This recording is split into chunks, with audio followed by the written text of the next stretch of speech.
Welcome to Blackwater D&D, where good friends tell better stories.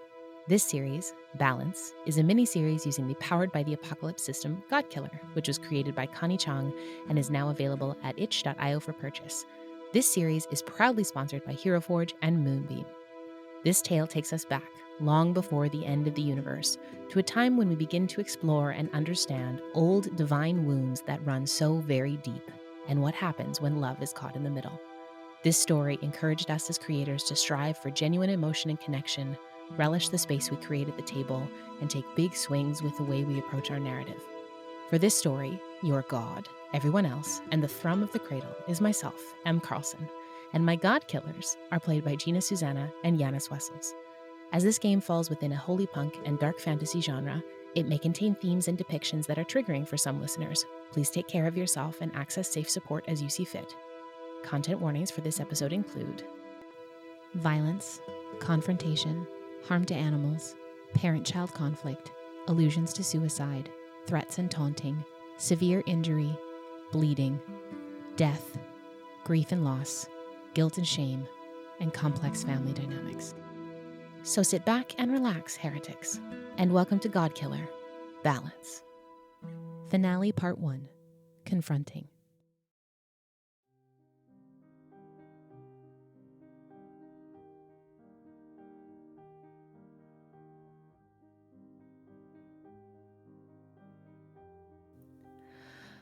Oh. Hello. This has been a long time coming, and it is good to see you both so rested. A moment is held between the three of you. The goddess standing before you would have waited eons until you were ready, coming when summoned with no malice, ill intent, or condescension. If you expected a maternal figure, she does not take that place. Both of you only children, it feels like seeing a sibling that has come home from a long time away. An initial uncertainty, but a comfort and care that goes deeper than words can express. Knowing that no matter how far, there was someone who would be there to protect you from the horrors of the world if it came to it. An understanding that no matter how different you are, there are feelings and emotions that transcend. A family by blood, or a family of choice. If there is someone who understands grief, it is the divine being you have called here, of all places. Well, let us not sit here in the cold of the morning. Come, you have questions. I know a place we can go. She leads you out of the alley, and as you walk behind her, she runs her hands over her hair and over her robes as you see those divine features, the ears, the mask, the scarring, those that would give her away, just disappear. And ever, she looks just like when you met her in the fields. She looks like she could blend in anywhere. A simple priestess. And you also watch as all of the iconography of her order, of her religion, disappears. The sense that you get is that if she is to care for those who walk in the cradle and their deaths, that she should walk amongst their lives so as to better understand them and to remember. She was mortal once, so very, very long ago. Do you follow her? I do. I think Reese would look to Ever, look to Nipthisichid walking away, reach his hand for Ever's, and as he takes your hand, Ever, you feel him clinging to your hand like someone in a rapid clinging to a rock. There is a uncertainty and a fear in the grasp of his hand that you are not accustomed to from him. And when you look to his face, it doesn't give it away. He wears the same mask that you have grown accustomed to. But that hand in yours tells you everything that you need to know about where he's at right now. And as you follow, he'll walk beside you. I think if I feel your hand in mine in that way, I'll let her get a few paces ahead of us before I turn to you and just say, I'm scared too, but we're in this together. Come on. And I'll gently pull you to follow, and I'll follow her. Okay. She leads you to the market, running down a long street about a block away, and you watch her walk and navigate her way through. The day has started here in Hood, with people going about their business, setting up their wares to sell. No idea that a goddess walks amongst them. She stops at a few stalls, smelling spice and running her hands across rich fabrics. There's a wistfulness to it, I think. And I'll give you this without you having to roll for it. You recognize the feeling beneath that so easily. Loneliness. It's clear on her face as she seems to savor the interactions that she has with each artisan or merchant. A genuine desire to be amongst people, and not necessarily even those that worship her. That maybe, just for a little while, she can step back into the life that she never got to live. One that was forever lost to her, the day her sister betrayed their goddess. Finally, she stops at a storefront, and she leans in to have a conversation with the proprietor out front. They exchange a few words, and she nods her head in thanks and motions to the two of you to follow as she dips behind a brightly patterned curtain, going into a room beyond. You go inside, and you see a small sitting room, simply arranged with a cushioned settee, two high-backed chairs, a beautiful maroon tapestry rug, and an unlit hearth. She kneels down in front of the fireplace, gently placing a few pieces of kindling inside, and with a flick of her hand, the fire alights. She gathers her skirts and sits down in one of the chairs facing you, allowing herself to get comfortable and warm. Oh, there. The owner, Lorien. Last time I was here, he had broken his leg after a cart was upended by a spooked horse. I set it for him, and he said if I never needed anything in the city, just to ask. A quiet place away from prying ears and eyes seemed like a good excuse to call in a favor. Please, sit. I'll move to sit, and as I do, sling my bag over one shoulder and set it down and open it to let Rowan out. Let him stretch his legs a little bit. What do you think he does? As he is let out to be free for the first time in a little while and explore the space on his own. I think he has a long stretch and then starts to sniff around, finding spots on the carpet and eventually sidling up next to the hearth, circling a few times, and then finding a comfy spot to sit and watch. He's not fully comfortable yet, but he is getting there. She watches him quite intently, and you see a moment of delight on her face as she watches Rowan move around. And then you see her face change, like she's focusing on him. She is trying to get a sense of what he is, because she has realized that Rowan is not just a fox. And it takes her a moment as you get settled, but you see a comfort, an understanding, and a small twinkle of a deeper knowing when she realizes what he is. Rake would take a seat next to Ever, leaving about a foot of space between the two of them. And he wouldn't sit back, he would sit forward, tense, watching every move that Nebthisikid makes.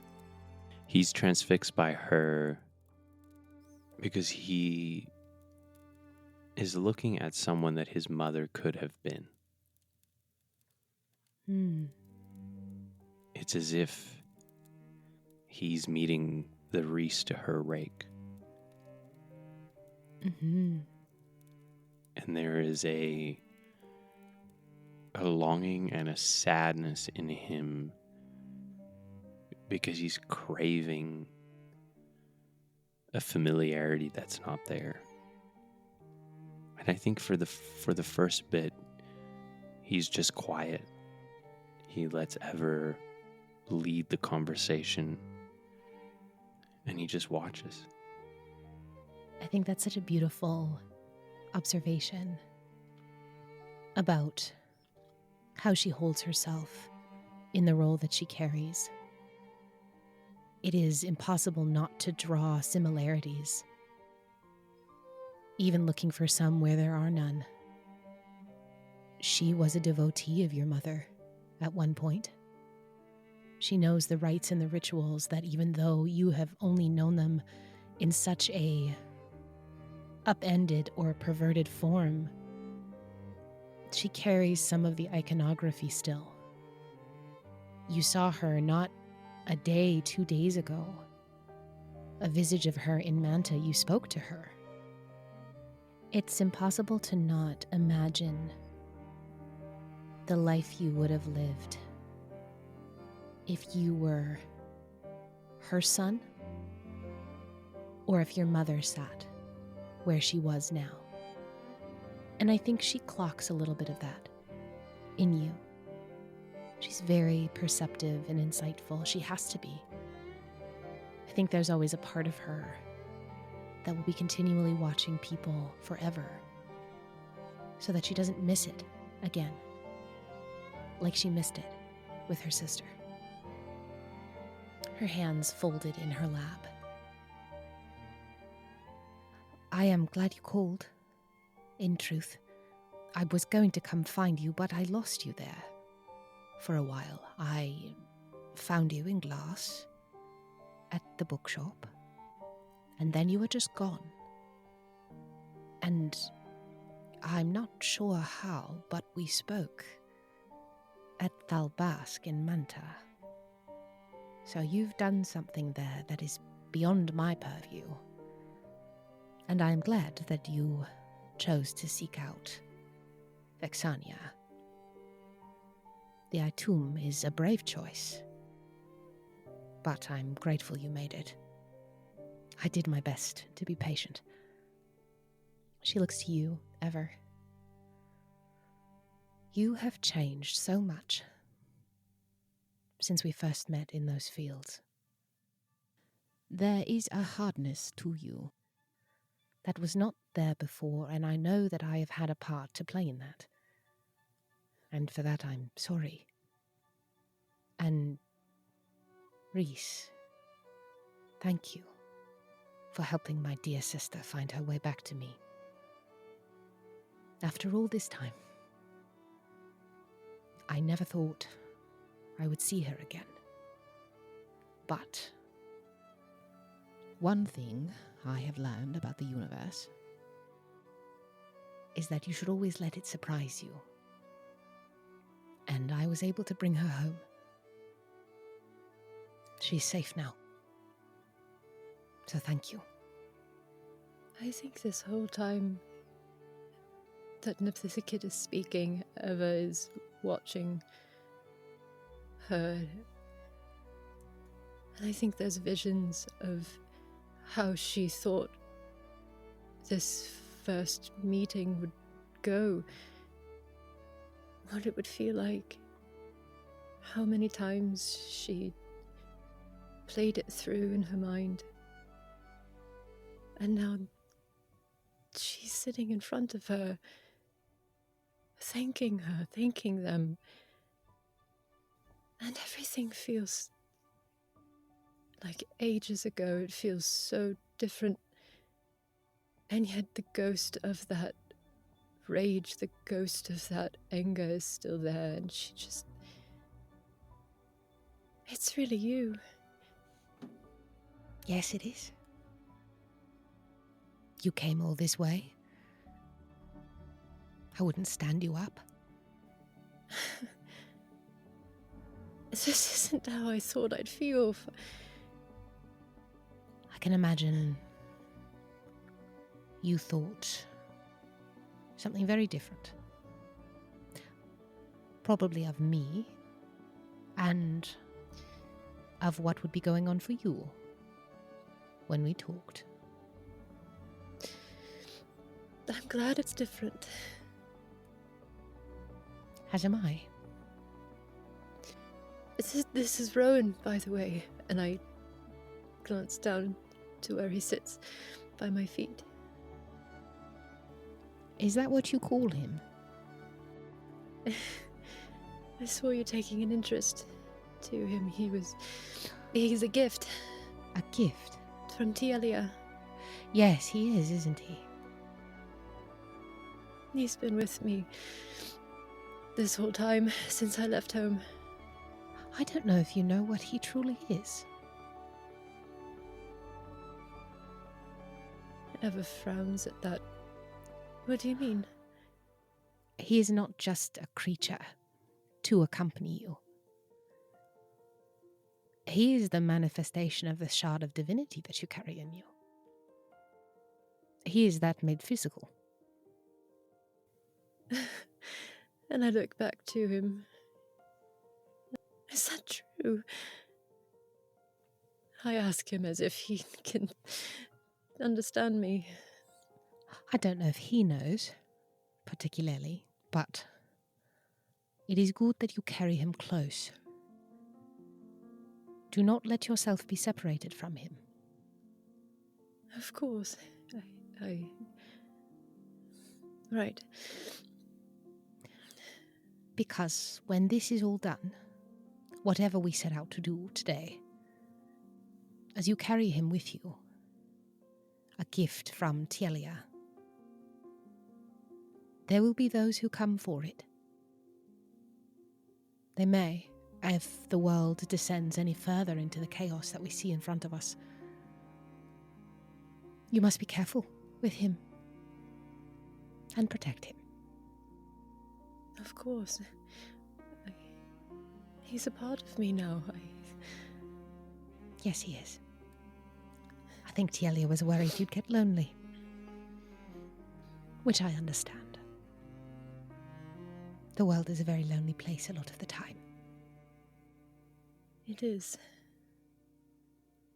I can imagine doing the work that you do. You must see a lot of that. Have you ever been amongst so many people, but felt like you're the only one in the room? That's often what it's like. I know that feeling. The dead are incredible and wonderful and marvelous and terrifying and devastating. And everyone is worthy of a trip to the river. But it is transient, short, a moment in time where I do my duty and see them home and then let them go. And that's what you did for him, isn't it? You're speaking of your father. Yes. Would you like me to tell you about it? When it happened? At that question, you can see that Eva starts to answer immediately, and I pause and I look over to Rake as if to say, to ask if we have time. You look over to Rake, and his eyes have not turned from Nephthys again. I look back to her. Please tell me. You had just brought him lunch. He wasn't hungry, but ate a few bites for you anyway. He said he was tired and bid you to go and do what you needed to do in the garden. Your farmhouse is beautiful. I love the flowers. And then he called. And he said he was ready. That it was his time. I asked if he wished to wait any longer. And he said that he saw it was hurting you, breaking you to keep him alive. While you were protected from the illness itself, he was worried that you would die in caring for him. And I don't think he was wrong. So he said he was ready. He asked to see Cassian.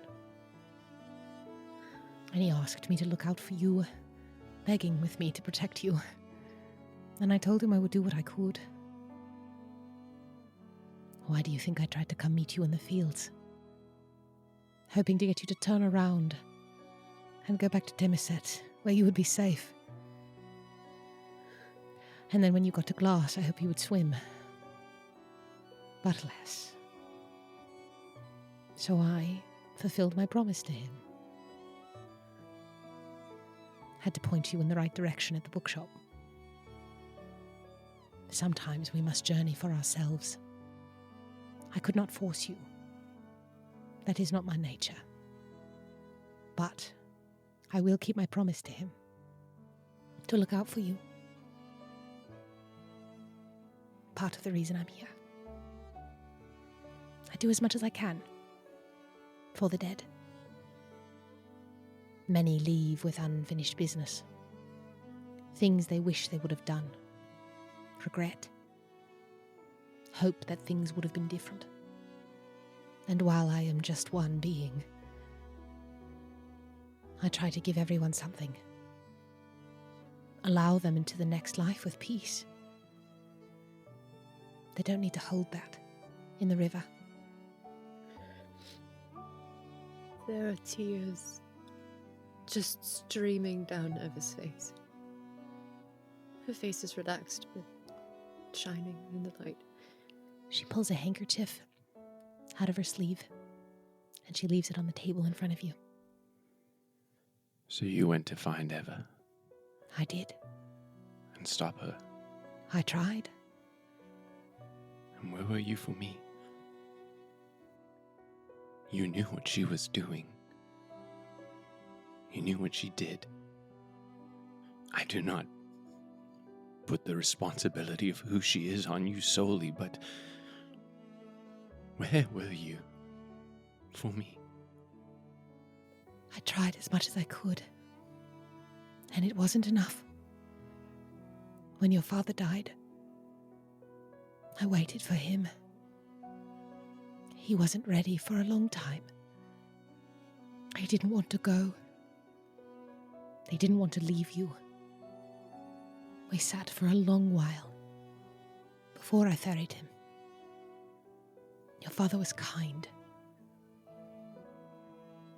He brought me food, and even in the cold winters, left a window open with milk on the sill.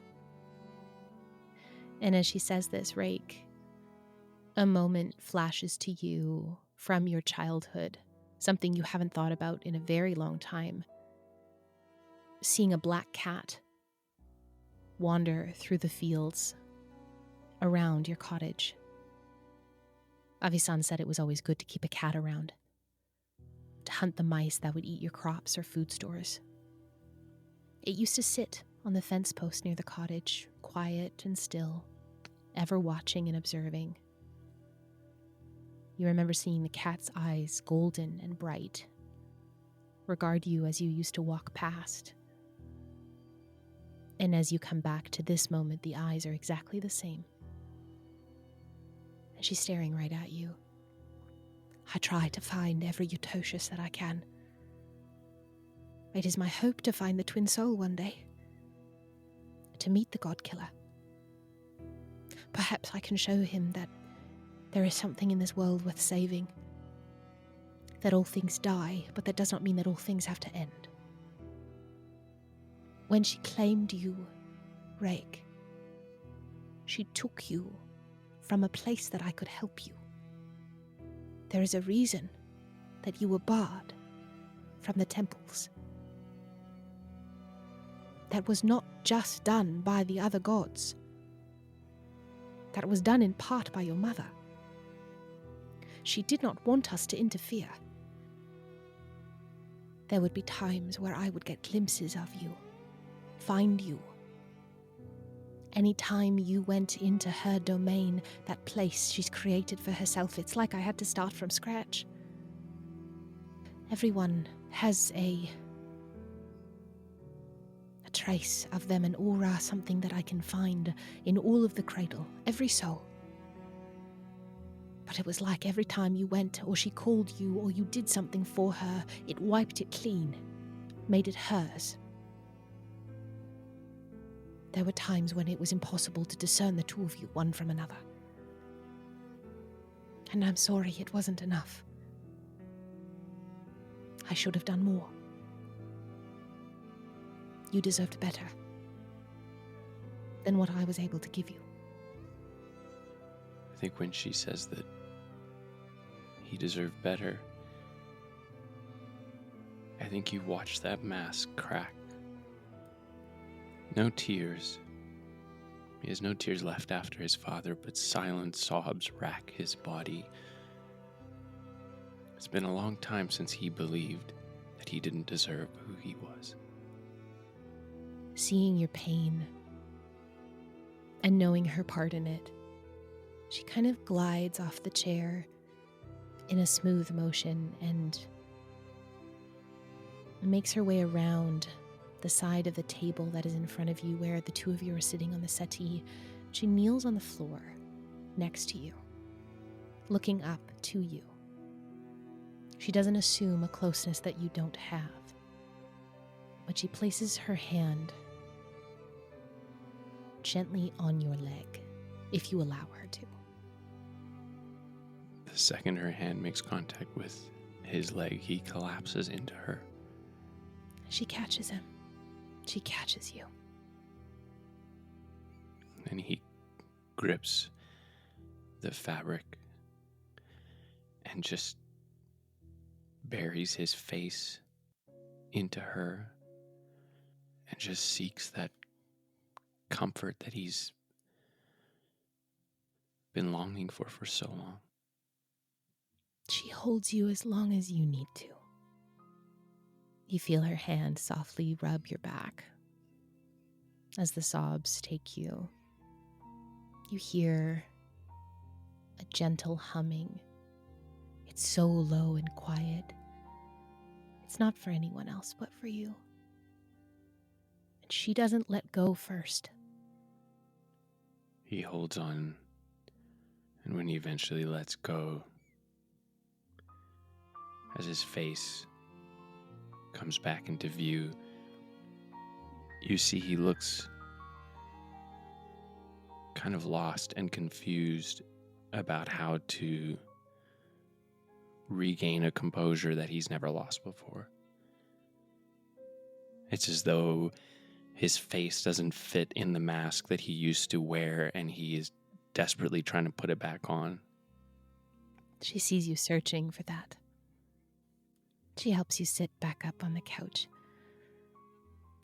if you wish it. He sits back and he feels the love and the care radiating from Nepthisicat and Ever, and he feels safe like he used to in the room that he shared with his father. He looks to Nephthys again. You know what we aim to do? Well, I'm putting it together. You'll have to fill in the parts that I'm unsure about. But you wish my help to banish her. Because we can't kill her. No. That ability was lost when my sister failed. Partially because of my hand, so banishing her is all we have. I knew her well as the mistress, of course. She was my goddess, after all. And I learned much from her. And I like to think that I carry myself now in a way that would have made that version of her proud. But when she returned to the world, so long ago, it was an accident, if you'd believe it. She wasn't meant to come back. I didn't have a plan in place about how to get her back. She has been on the same path of righteous retribution ever since, and I have been a part of every attempt to banish her. It succeeds, and then somehow she finds her way back, each time worse and each time further from herself. I had to let go of trying to change her a long time ago. There is no coming back from what she went through when I sent her away. The first time, she returned. She killed Thrakus, and then proceeded to almost decimate a city. My high priestess at the time and her companions were able to push her back, with the Titans righting their wrong from the Dawn War. The second time, she had a hand in the death of 10 gods. Not directly, but who better to spurn the vengeance of the gods than someone also divine? And now, this time, she has the both of you in a stranglehold. The amount of calculation and planning, not to mention the patience, to pull this off, to have a child, as part of a larger plan. I wish this was not solely on your shoulders. I wish there were more of us who would band together, but we are so fractured now.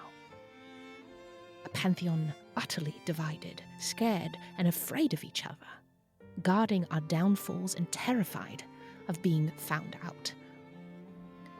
I can imagine that if anyone had the inklings about what it would take to kill me, I would be targeted more readily.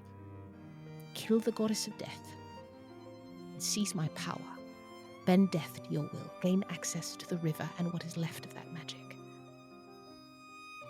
We will need to be thoughtful about how we do this, and when we start, it will be very quick. We cannot falter. Did you find in the books what I was hoping you'd find? Yes, and I turn and dig out of my bag the amulet, Raven's Gate, and I hold it up. She smiles, and it's so genuine. She reaches her hand out and takes it. The cage of platinum surrounding these small, dark black rocks that glint with purple and blue and green in the firelight. This stone sat in the midst of a temple of mine a very long time ago, at the edge of a desert, a burning sprawl of sand that bordered the bluest waters you've ever seen. You created this, yes? Sort of. Not the original one, though. It is a replica, yes, but the magic can be the same, if I may.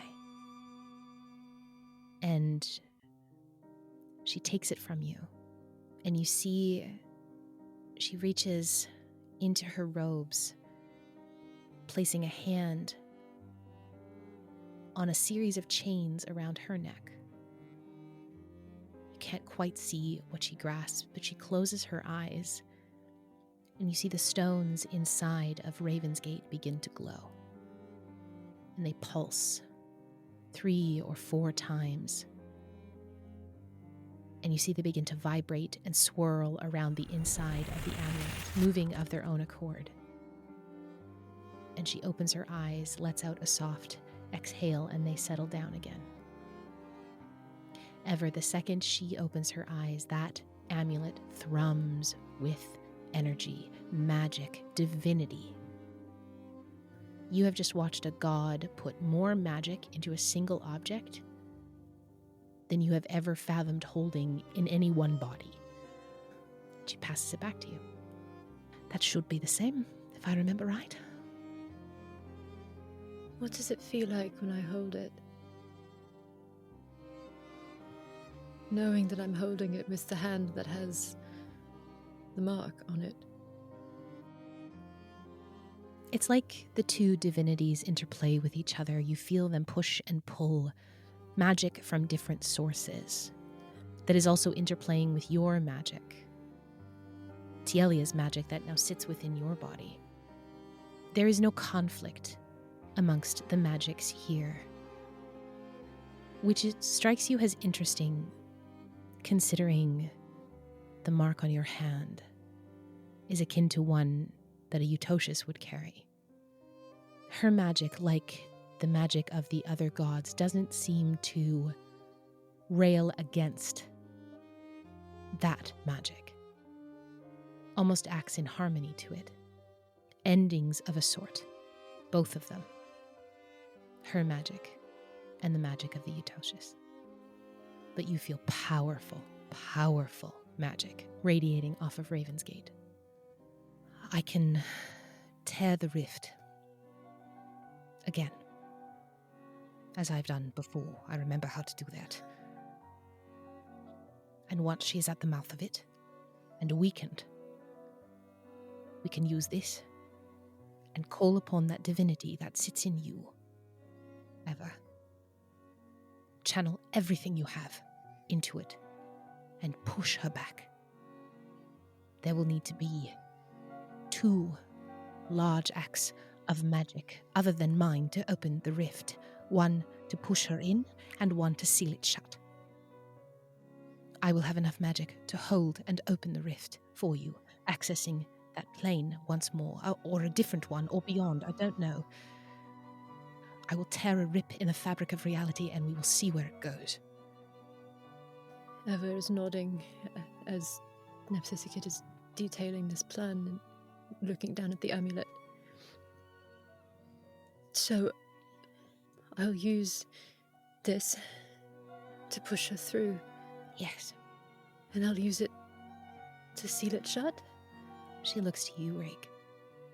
I will seal it shut. It will take all 3 of us, I think. How? And I look to you, Rake. How will I seal it? How will you seal it shut? I still have some of Ungol's power. I can use that. At the mention of Ungol's name, she raises an eyebrow. Ungol? It has been a long time since I have heard that name been uttered. Merciless wasn't the only one that we visited. I see. He is beyond me. So was I. Like my father, we've spent the last while leaving bowls of milk at windows. So you have. When shall we do it? Are you both feeling rested? Eva hasn't been paying attention to that conversation. She's been thinking through, almost saying and then not saying and then almost saying again. But that's time. That's not... How will stopping time seal it shut? He means he'll give it up. I do. It will burn it out of me, but... I'd like to use a move here. I want to feel out Rake to see if that's actually what he means or not. So, when you try and feel out a person, place, or thing, say what you want clarity about, which you have, and answer 1. And I'm going to actually let Yanis give you the clarity you seek as they answer the other choice. Mhm. So the two questions are, what feels welcoming on the surface? And the other is, what feels dark or unnerving when I peer deeper? I want to know if Rake is telling the truth, but I also want to know if he's doing that thing where he's saying something cryptically as a way in hoping that I won't question it, when in reality what he's actually trying to do is, or planning to do, is sacrifice himself to close the rift. I see. So what feels welcoming on the surface, or what feels dark or unnerving as you peer deeper? I think because I want Yanis to answer the other question, I will answer the easier one, which is what feels welcoming on the surface, which is that I want to believe him. I want to believe he's telling the truth, that he's not planning something else, that the reality is that he will sacrifice that power in order to come home with me. And I want to believe him. And I'll let you answer that one, Yanis.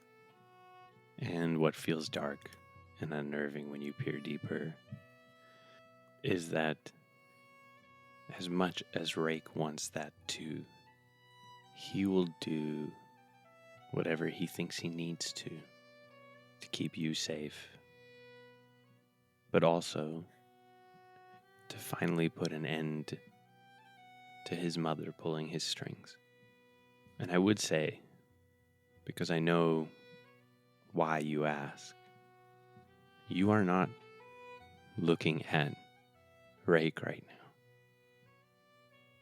You're looking at Reese, and he desperately wants to go home with you after.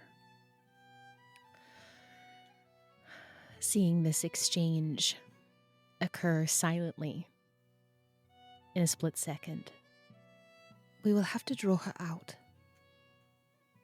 From what I can tell, is that she has not fully made herself corporeal on the material plane, because she cannot, unless she pulls on a very, very large source of power, something she has been crafting for years, decades, hundreds of years.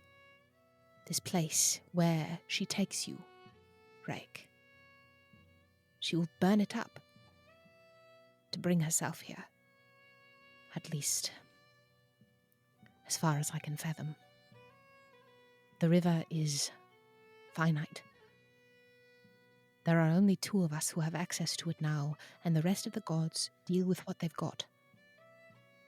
There is a place where the divide between the realm of the cradle and what she has created for herself is the most thin. Once we are there, we can set everything in motion and seek to push her out. I can take you to the final resting place of what remains of Thalbask. It and its counterpart Gloomtharan are long dead, but there is magic deeper than the gods, deeper than all of us. That true magic of the weave resides in those roots, and almost nothing could destroy that. It may be small, but when harnessed correctly, which I believe we can, it can wield enormous power. I had to hold on to the tree when I cut the rift the first time. I don't doubt I will have to do that again. I think we have what we need to summon her to us. It is very likely that my blood on the knife near Thalbask will be as good of a call as any. She will not be able to see what's actually transpired, and she will assume that you've harmed me in some way. I hope it's enough to bring her here. All right. Then we should make ready. Yes. She looks to the both of you. Once we start, we cannot stop. You cannot falter from the tasks set before you in this conflict. There will be no time for conversation or second guessing. This is incredibly dangerous, what we're doing. She doesn't know my downfall. No one does. So ultimately, I will be all right. But the two of you, there is no going back from this. It is only forward. If you stop or break the ritual, lose your focus, she will seize that opportunity and there will be no stopping her. If we don't survive this, if I don't make it back, I need you to do something for me. If it is within my power, then I will. I reach into my bag and I feel it in my hand before I touch it. The worn leather cover, the slight heat of it, the warmth of it, the smell of spice and orange blossom that floods my nose just from the memory of him, and I take it out and I hug it to my chest. If we lose, she might come for Varric. She might come for his family. And they have given their lives to you. The fire songs, they leave their flesh and blood at your steps. And I need to know. I need to know that if I can't go home, that you'll protect them. I think you would feel Rake's hand on your shoulder. If we fail, if the Secret won't be here to take care of them. If we fail, it is as good as an end for the cradle. If she gets her knife, either one, honestly, back in her hand, she can wound me, but she cannot kill me. I have done everything in my power to make sure that my downfall is protected. There is nothing that she could do to me to kill me. So yes, you're right, Reese. The whole cradle will be at risk. But I will do everything I can to protect the fire songs, all of them. They have long been devoted to me and my work. Kalaya was a priestess for a majority of her life, but chose to leave to grow her family after their decision to leave their firstborn daughter in the care of the sisters in glass. Elisa. Often, the name of the daughters that arrive are not the names that they carry forward. Her name now is Ordea, and she is a summit. She was there, in the steps that day, when I met you that first time. Alive and well, she opted into the path of the Silent Sisters, rather than being asked. Long ago, it was said that when daughters were left on the steps of our temples, it was to bring a great honor to the family or to atone for a great debt or misgiving. Truly, the honor is mine to have a family like the fire songs devote to me. So yes, I will look after them. And I don't care if I have to rally every god left, beg and plead at their feet, but I won't let her do this again. I know you chose not to go to war. I didn't understand it before, but I do now. If something were to happen to you, who would be there for those who need you? You would have been so lost and so alone. You're not a soldier. I am not. And I think the thing that the rest of the gods try not to think about when it comes to me is that every time I see them is a reminder of the last time. It is a reminder of their own mortality, things they would rather forget. Because it is not just the mortals that I ferry, it is every god. Since your mother passed the mantle, since I was deemed worthy of it. In essence, I did go to war. I just didn't pick a side. Not when there was work to be done. Do you still get to see him? Where he is? I looked for him in the river, but I couldn't. Can you bring him a message from me? There is a reason that living souls cannot see fully into the river. You felt it yourself. Because it is so very easy to let go. He has a life of his own there. He is with Cassian. Many card games, if I remember right, from the last time I saw him. I bet they're arguing like old women. When Tielia died, I took her through on her journey, and they were able to say what they needed to say to each other. So yes, I can take a message. Can you just tell him that I'm going someplace new? That I'm taking him with me? I can. And I can also guarantee you, he already knows. The dead do dream, you know. But Sovon said they can't dream. While my beloved sister knows much, she does not fully understand everything. She has her domain, and I have mine. Some of us have to have secrets, you know. She's very fond of you, Sovon. She encourages the both of you to come back for a visit. I'd really like that.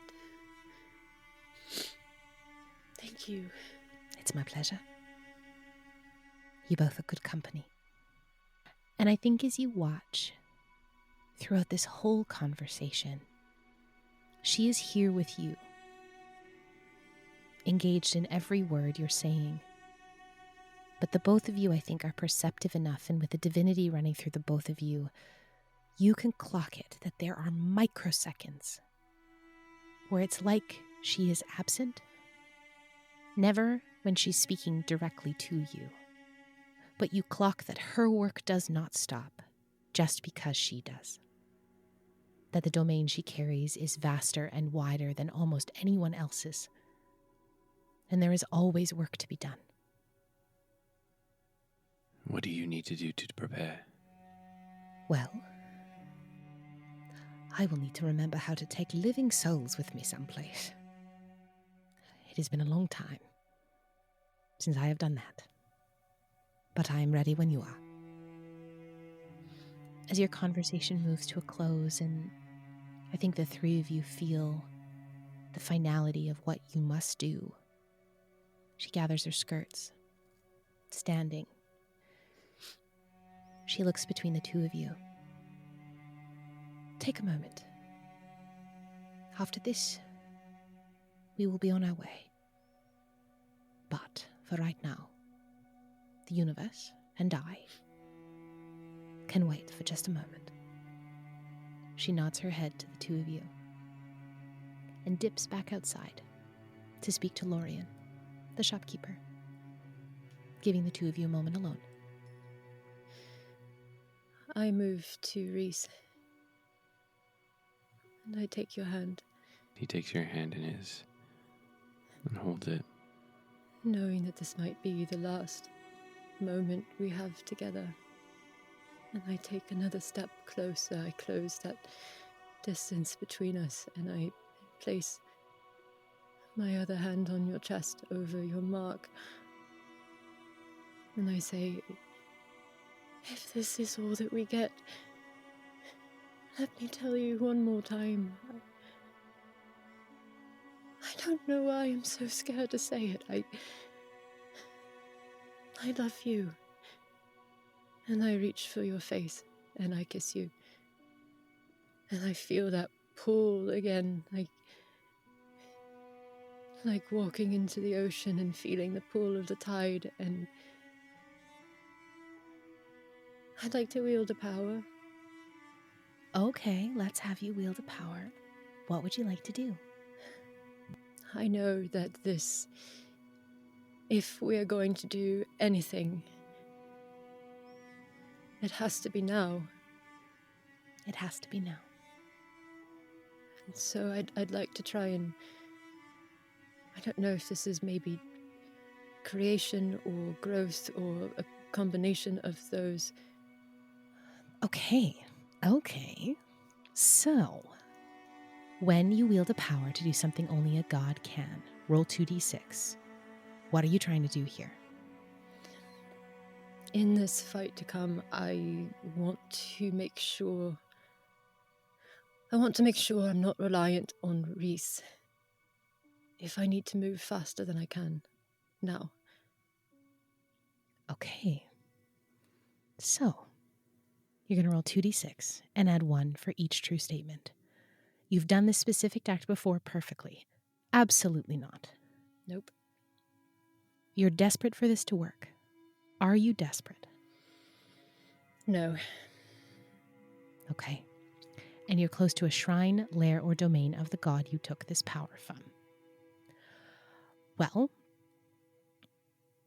since I'm assuming what you're doing here relies on both powers, I will give you this one because you are drawing on Teo's power of creation.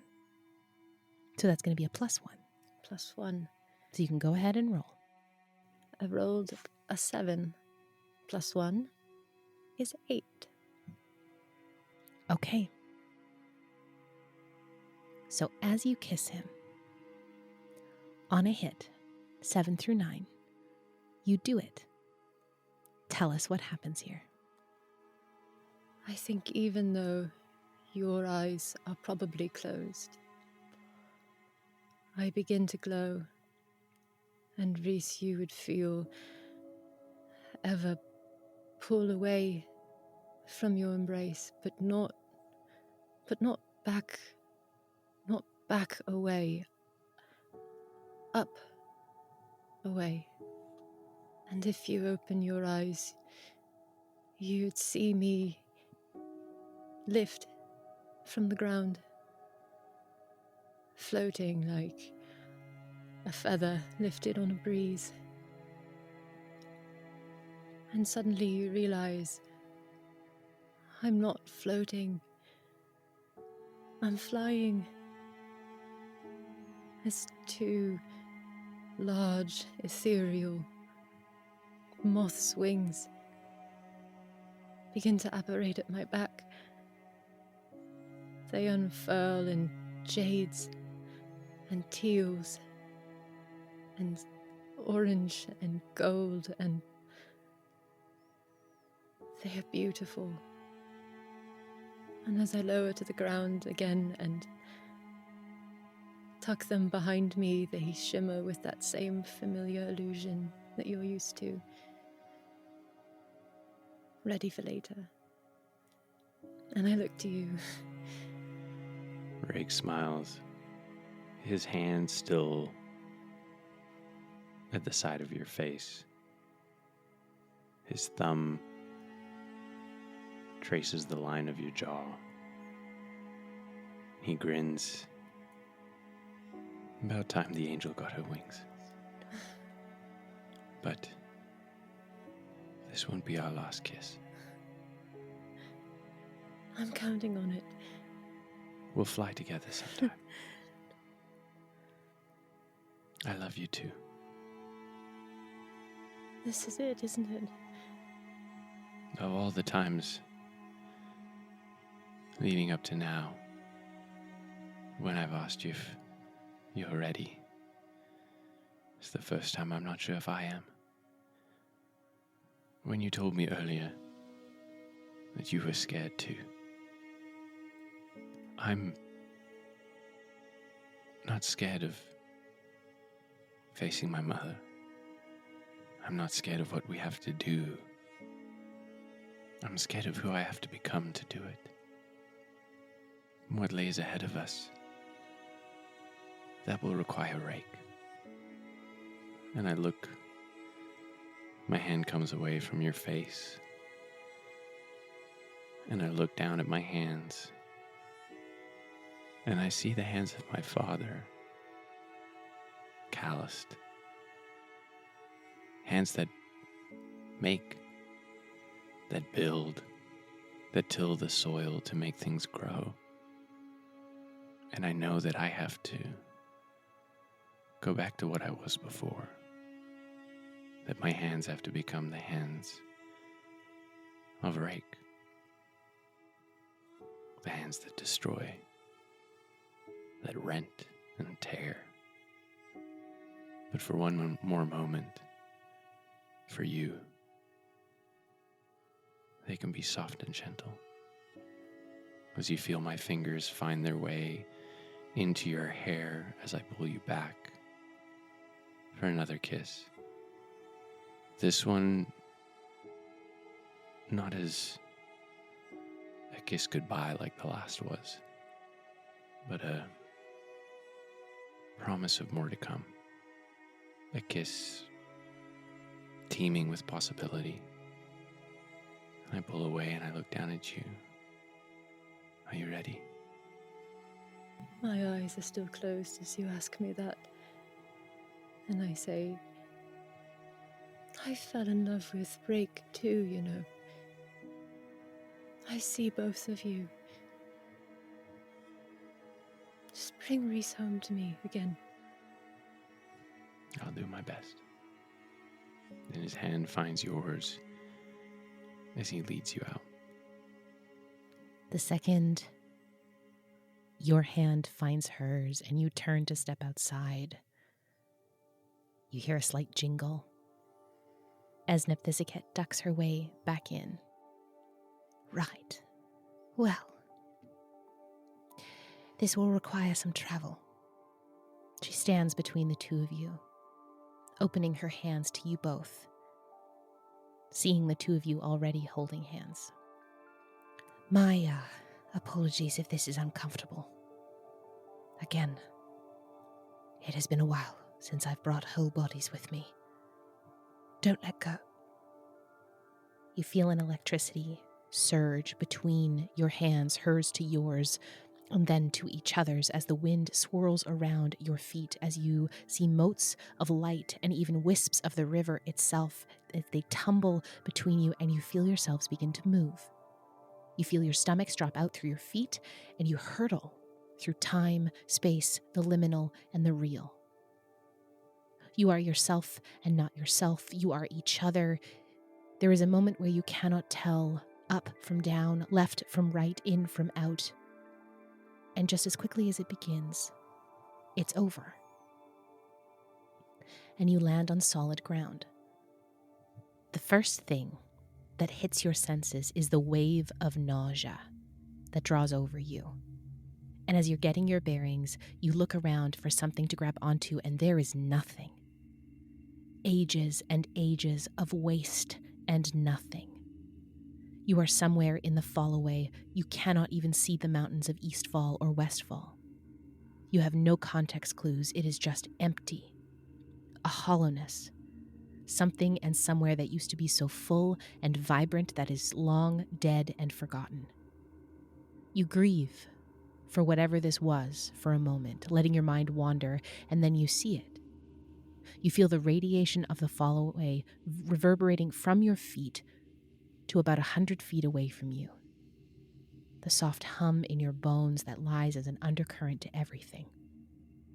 And you see the decayed husk of the trunk of Thalbask. It takes your breath away, both of you, for a moment. This beautiful tree that you saw just yesterday, the day before when you were with Asilis, time feels irrelevant now. It is dead. The magic almost entirely gone. There is nothing but the two of you here with Nepthisiket and the potential of what is to come. Come. We will get into position and get ready. We can draw her out with your knives and my blood. You have not killed any gods with those blades. Any blood touches that and she will know. She will feel it and she will come. She strides towards the tree. You follow in behind her, and as you start to get closer, you see what looks like the root system that you saw ever. The one that moved through the weave itself. It is almost entirely decimated, lifting itself up from the ground. There are so few threads of this ancient tree that are tethered to anything. You wonder when it died. What happened to Gloom Theran, the other tree? Was this destruction, this severing of the connection, part of what made the river dry up? Did it make it worse? Why? All of it unanswered. There's no time for that now. As you get closer still, you see scorch marks and cuts, place where the tree has been actively attacked. You see burn marks, vestigial traces of rot and infestation that too is long dead. This tree is a wound that can never heal, and the cradle is now too far gone to recover. She looks back towards you. I am not a warrior, but I will do what I can to maintain the rift and protect you. My power is transference, movement and redirection of matter, life force, magic. But if I am to hold this rift, it will take all of my focus, and I will have to draw on what's left of the tree to do it. It will fully sever everything. All of the magic left in this tree will be gone. It will change the cradle. But I have to. We have to. I'm hoping that with enough power, it will sever everything to keep her away for good. You know this version of her better than I do. I've seen her fight a few times, each more vicious and callous than the last. I can defend myself, so please do not worry about protecting me. She ruffles her skirts out to the side and pulls back one of the many layers. And out of it, you see an ethereal form solidifying into creature as a large panther walks out and keeps pace with her. You see Bast. She reaches down a hand, resting gently on his back, which is up to her waist. She looks down at him. What do you say, my darling? Will you help me one last time? Bast, who could easily outpace her, slows to let her hand drift up to his head, where he rubs up against her, and you feel the vibration in your feet as the celestial guardian begins to purr. It's brief, but enough to show that he is on board, and there is nowhere else he would rather be. You make it to the tree, and to its left, you see what looks to be a large obsidian plate. She stops and looks around. Here, I built her tomb here. It's how she keeps her pathway to the material open, to the place that is her own.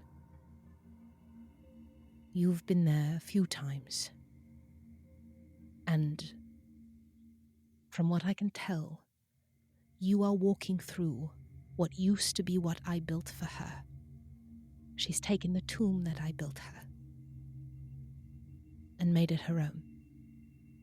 If we spill my blood on that plate, it will cool her, summon every ounce of strength she has to come out in a show of force.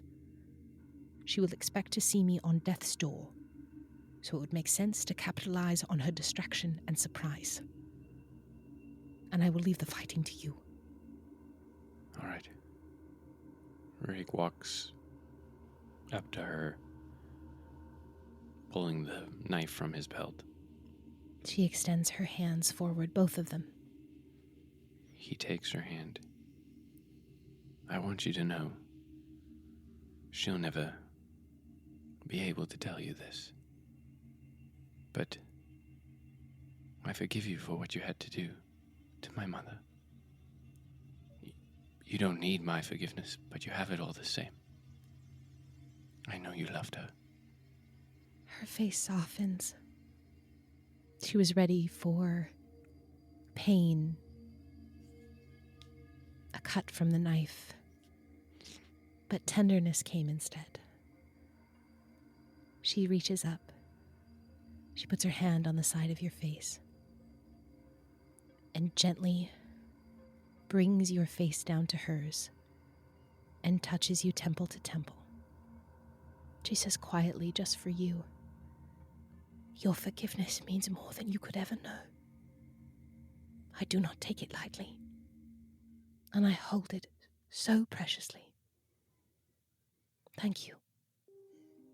Reg pulls his head back, and as he does, the knife runs along her palm. She feels the cut, winces slightly. You have cut her with a divine blade. This does damage, where a regular knife would not. She closes her hand quickly so as not to drop the blood on the plate too early, and she looks to you, Ever,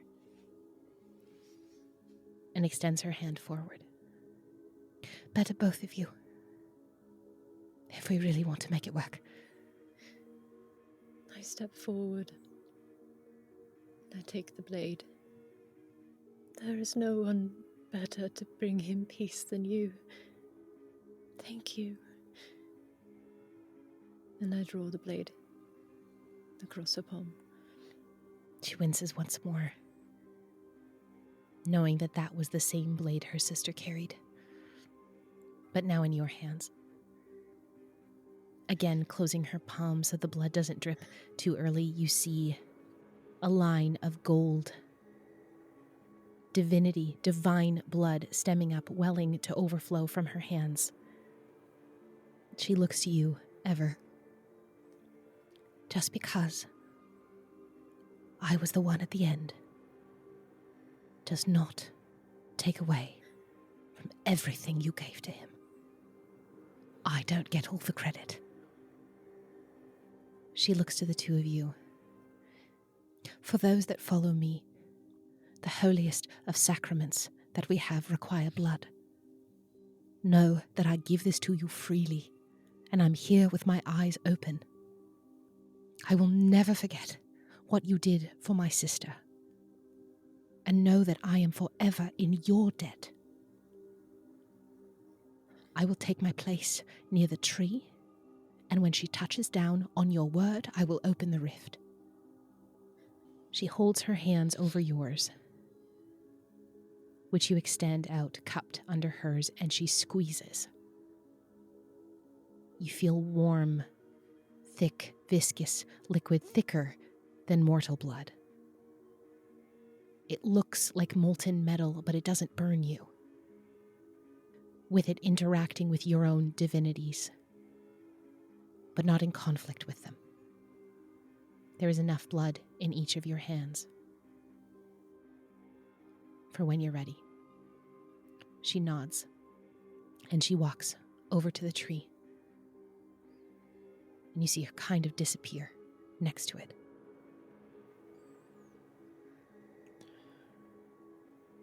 I walk up to the plate, my hand coated in that thick gold blood, and I put it out, reaching for Ever's hand. I take your hand and do the same. And together I turn our hands, and I squeeze her hand so that the blood drips. And you look at Rake, and as the blood falls from your hands, you visibly see him shift from Reese to Rake, his hand coming away from yours and going into his pockets and coming out taloned. We do this together. He smiles at you, but it is a dark smile one that promises of violence. You hear a crackling of electricity and a smell of ozone as the blood begins to burn and roil on the stone before you. A beam of red and black energy shoots upward into the sky above you from the plate as you hear the movement and scraping of metal as a figure emerges in flight. She barrels in swift, deft motions as she glides down, landing about 15 feet from you. The matron, in all her splendor, wearing her full regalia, twisted and darkened armor warped more than you've ever seen before, Rake. You see her metal wings stay extended as her eyes narrow as she tries to calculate what's happening here. Her normal black cloak is replaced with one of blood red, hair intricately braided for battle. The mask on her face with the cracks spidering from the main fissure, one eye fully darkened black as the void, and the other glowing that bright, incandescent red. She looks strong, but you see that there's an instability to this. It is taking everything she has to hold herself together, all of her strength to summon herself here in a bodied form, again, albeit very differently than the last time she did it, all those eons ago. Well, 2 of you. How nice. They always did say 3's a crowd. She looks around, looks down to the ground, at the blood on your hands.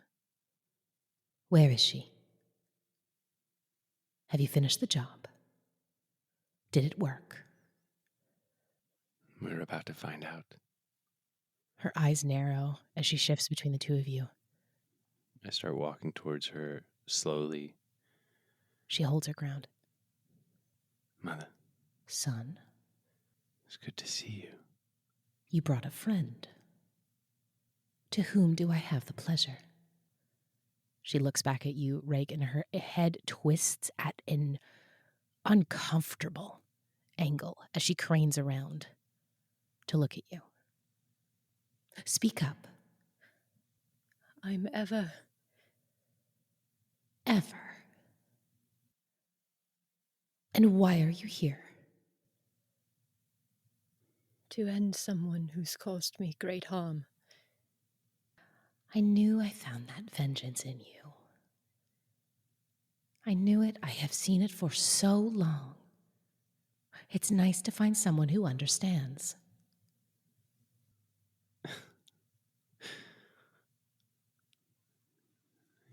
You asked the wrong questions. What questions should I be asking, son? The main question I have is, where is she? You called me here with blood on the stone. Where is she? Still. The wrong question. Then enlighten me, Rake. I don't have all day. The question you should be asking is, why are we here? Of all places.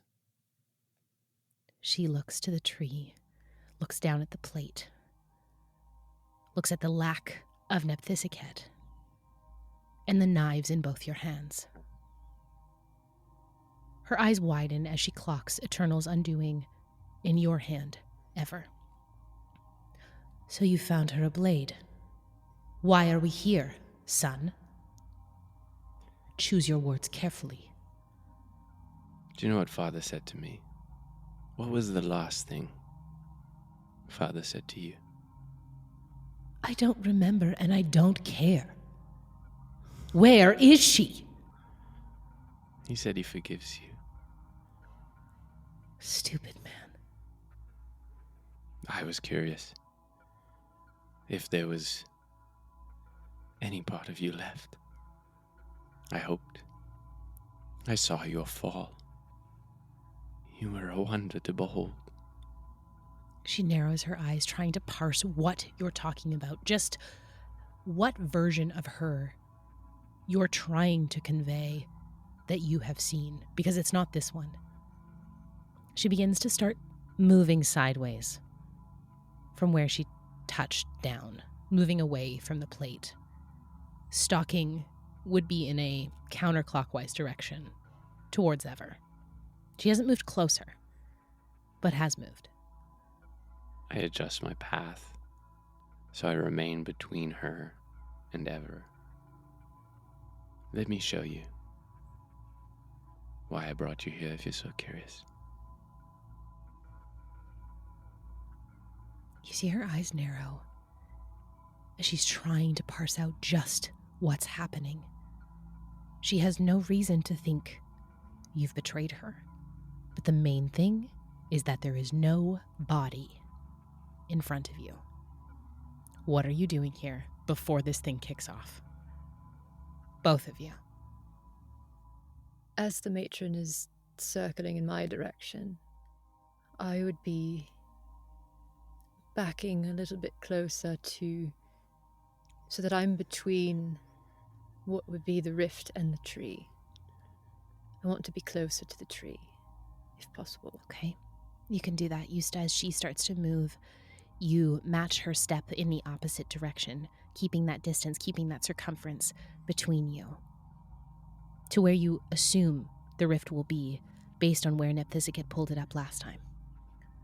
The whole time, Rake is keeping himself between the two of them, always moving slowly forward, slowly towards her.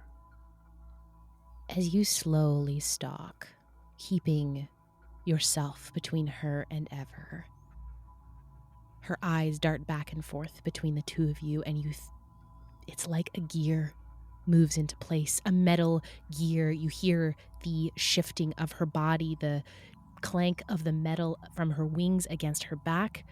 Where it attaches to her form, something clicks and falls into place.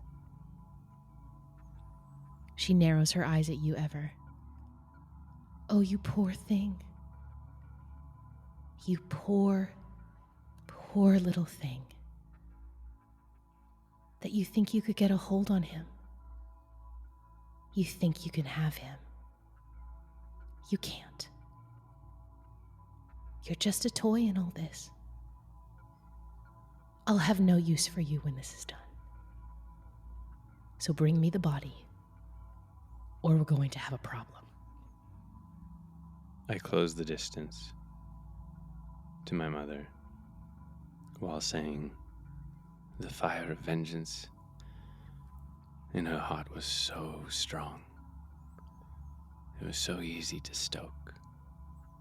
And as I get to her, I move as to embrace her, and I would like to inflict violence. And combat begins. As you make this move to inflict violence, which we will get to in a second, you feel a pulse rip out from behind you. The ground rumbles beneath your feet. Simultaneously, as you move towards your mother to strike her or do what you're going to do, you hear a ripping sound. A tear is behind you. Nepthisicat begins to open the rift. It's not immediate. It's drawing on every ounce of strength she has and everything left in Thalbask. As our combat with the matron kicks off, what would you like to do? As I move towards her, my arms open for an embrace. I think she clocks it. She sees that raven skull in my hand, and as she looks up at it, I drive it down into her eye. Okay. So we are going to be inflicting some violence. Mm-hmm. So when you inflict violence on someone, roll 2d6, and you're going to add 1 for each true statement. They wish you harm. Now they do. Now they do. Now they do. She sees you striking her. Now they do. You're desperate. Are you desperate? Not yet. And it's personal. Yes, very much so. Very much so. Go ahead and roll. I rolled a 6 plus 2 is a total of an 8. Okay, so on a hit 7 to 9, this part of the fight ends on your terms. Tell me what you do here. She clocks the raven skull in my hand, and I think there's a moment of recognition of what it is, confusion as to why I have it. And I take that moment of indecisiveness on her part to bring my hand down, driving it into her eye through the hole in the mask. The red one or the black one? The black one. Okay. And as I do, I use my other hand to push her back. Okay. You drive the skull down into the black, the void, the inky darkness of that eye, where that eye used to be, and you feel the brand. You feel the brand on your chest begin to burn, tapping into the void, tapping into that darkness, tapping into that emptiness, that one tie to the Utocious you have that she has taken and wrought and manipulated for her own. You feel it hit something hard, and it feels like it shatters. As she staggers back, and you push her. She is not next to the plate as of yet, but you have gotten her off of you. Her hands fly up to her face, covering one eye as the part of the mask cracks a little bit more. You ungrateful little wretch. She will die here.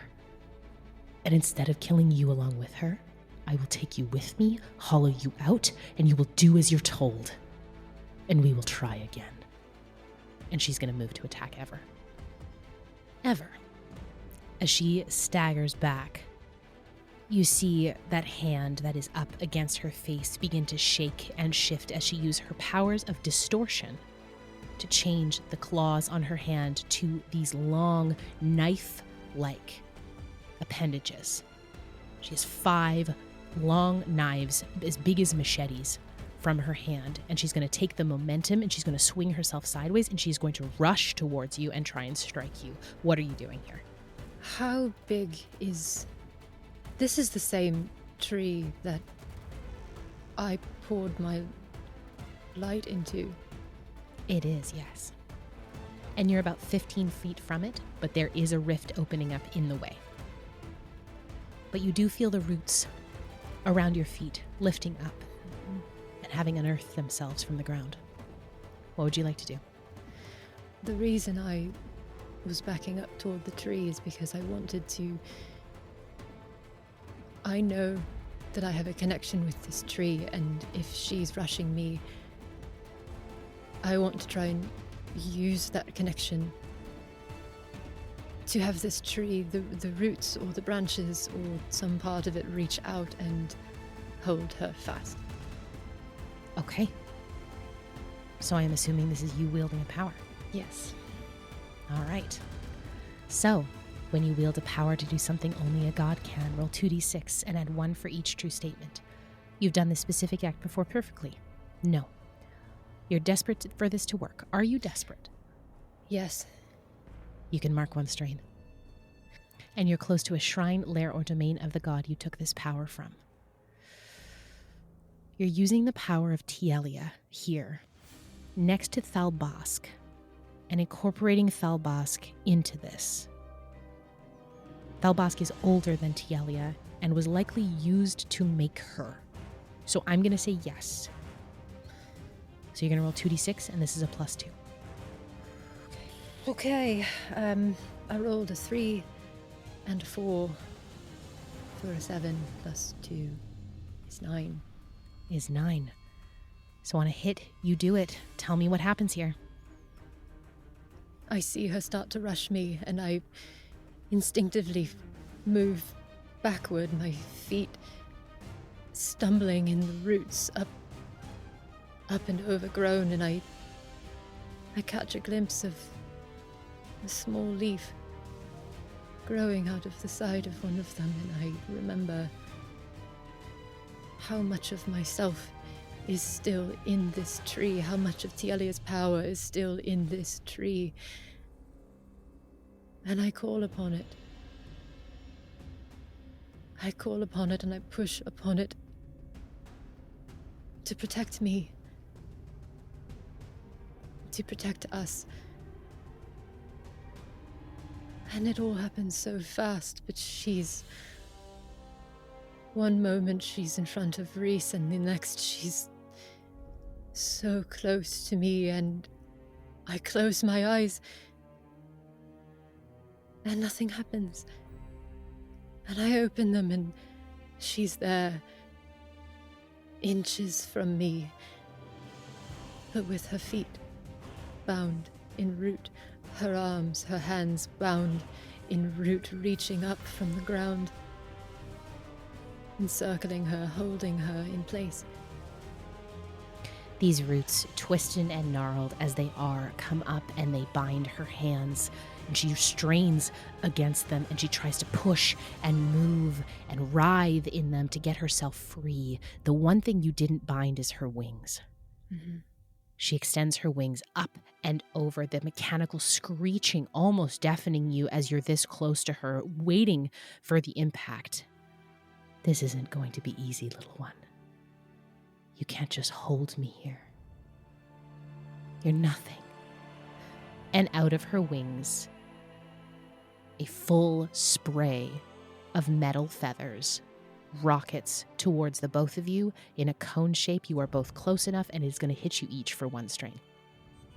However, taking that moment where she is otherwise occupied, the two of you bearing down on her and her resisting as much as you can, you hear another huge rip as the rift fully opens behind you.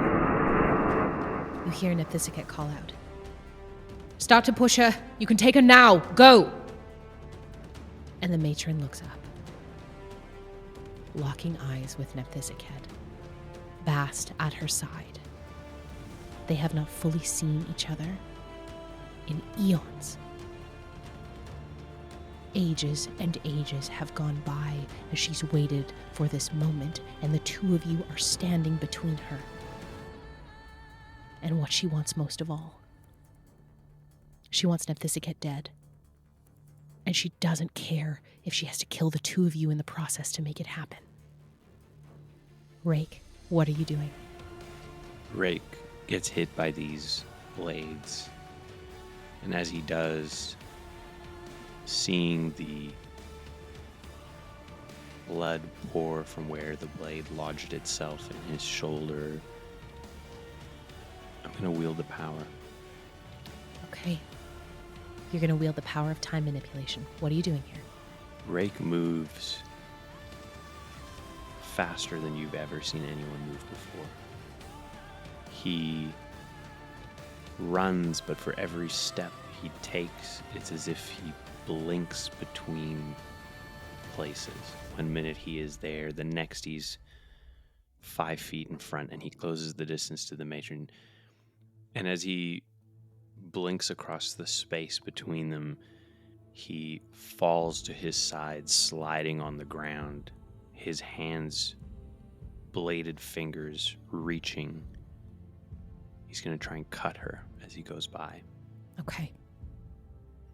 Using all the speed you can muster with Ungal's gift to make this cut faster, deeper, hit her harder.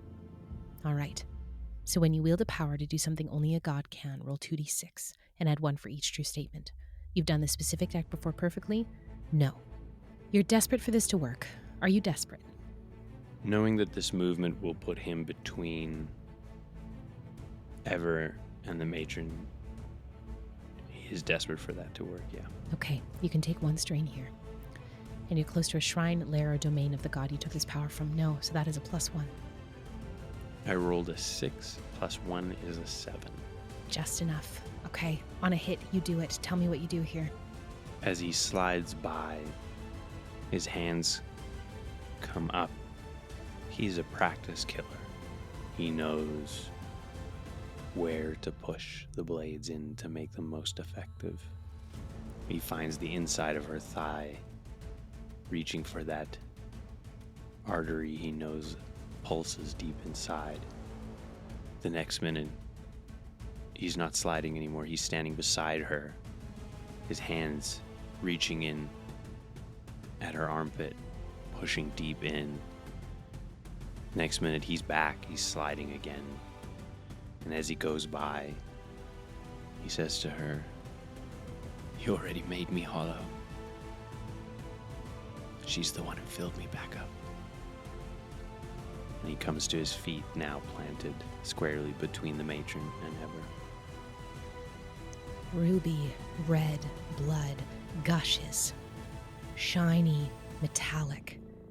It doesn't glow the gold like Nepthysicet's. It doesn't shine silver like you would expect. It is deep, deep red. The cuts you make do free her from the bonds. You've cut deep enough into her that the vines no longer can hold her as she staggers, one leg limping beside her as she looks up to you. I gave you everything. Purpose, meaning, your place within your divinity. We were going to change the world. I am. And she reaches up towards you, her hands cupped, as you feel a tightening on your neck. You feel an intense pressure push against your windpipe, and you are beginning to choke. Ever, what are you doing here? I see that she's freed from the roots and the vines. Seeing her attack Reese, I want to inflict violence. So what are you trying to do here? What violence are you hoping to bring upon the matron? I know that she has him by the neck, but I want to take her by the wings and crumple them and pull her off him. Okay. So, when you inflict violence on someone, roll 2d6 and add 1 for each true statement. They wish you harm. Yes. You're desperate. Are you desperate? How many strain do I have now? This one doesn't cause strain. Oh, this one doesn't cause strain. Then yes, I am desperate. And it's personal. It is absolutely personal. Absolutely personal. So this is a +3. Well, that's good because I rolled a 4 and a 1. +3 is 8. +3 is 8. Okay. So on a hit, 7 to 9, this part of the fight ends on your terms. Tell me how you strip her wings from her. Tell me how you ground her. I think back to being in that tavern, the first night in Glass, and the way the life was sucked out of those guards. So quickly decimated. And I look to her wings, and I imagine myself. I want to wither away her wings. I want them to shrivel. I want the feathers to fall from them like leaves off a blighted tree. I want her to know what it feels like to have to hold yourself up and feel yourself unable, weak.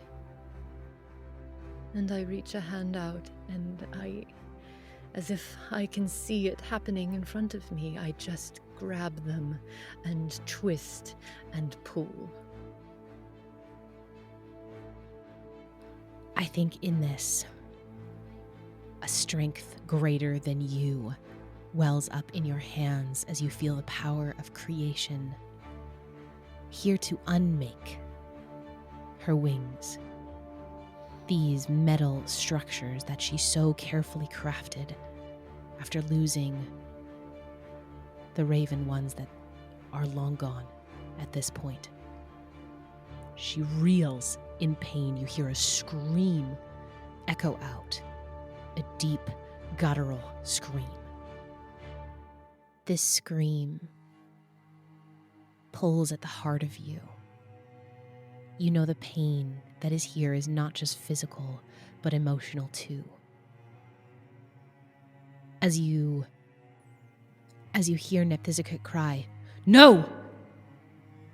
As you hear a squelching, wet sound, as the plate, that obsidian plate that you dropped Nepthysicet's blood on, roils up, curling and forming the shape of someone very familiar.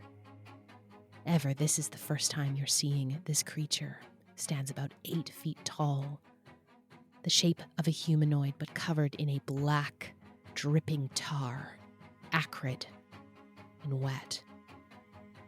You see wide smile with sharp, razor-like teeth that are a brilliant white, a tongue lolling out the side as it surveys the scene, turns to the tree, and makes a break for Nephthisiket. Reiki, you see Knave on the battlefield, and you see him run.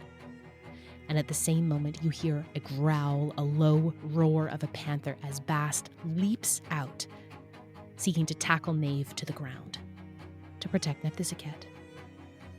You hear the crackle of the energy as the rift falters just for a moment, her focus taken, and then recentered.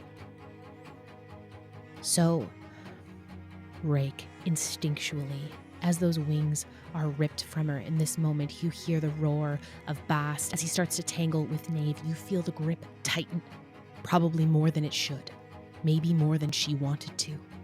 There's a moment where you wonder, and then you remember, any vestige of your mother is gone. This is just the shell that takes her place. As you feel the grip tighten, you can't breathe. She's choking you, and you're going to take a strain here. And so she's probably about 5 feet from you. As she's got this grip on your neck, what would you like to do? Rake is struggling, gasping. A wet gargle from his throat as his windpipe is being crushed. And as the pain is driven into him like a white, hot poker, it's exactly what he needs. It's cauterizing. And he stops, struggling. And he looks at her. A slow smile spreading across his face as his hands come up and join hers at his throat. And I'm going to tempt fate. Okay. So, when you tempt fate with your actions, say what perilous feat you're trying to accomplish and roll 2d6. What are you trying to do here? She thinks that she has me grappled, Yes. unable to escape. Yes. When the truth is, I now have her attached to me. And I'm going to attempt to drag her to the rift by my throat. Okay. So, we're going to add 1 for each true statement. A skilled ally is lending you a hand. No. Not in this. You have no other options. I think you have other options. And you're far from any god that wishes you harm.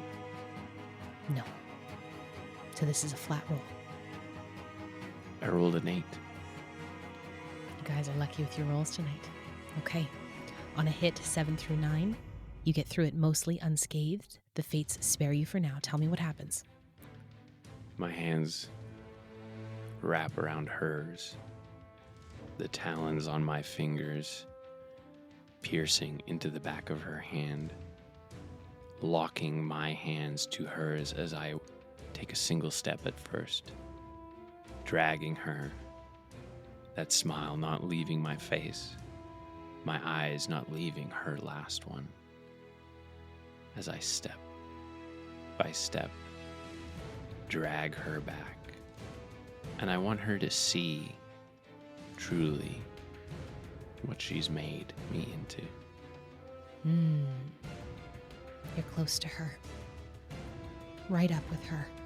And I think there's a moment, amidst the pain, amidst the anger, amidst the betrayal that she feels, the vengeance that wells up in her, the font of her power, where you see the smallest bit of pride.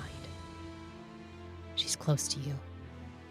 And as you feel, initially she resists the pull, and then she runs into it, using the momentum as you're moving towards the rift that is open that she can clock, and you feel something dig deep into your sternum, up and in, as she pulls out a hook and impales it under your sternum.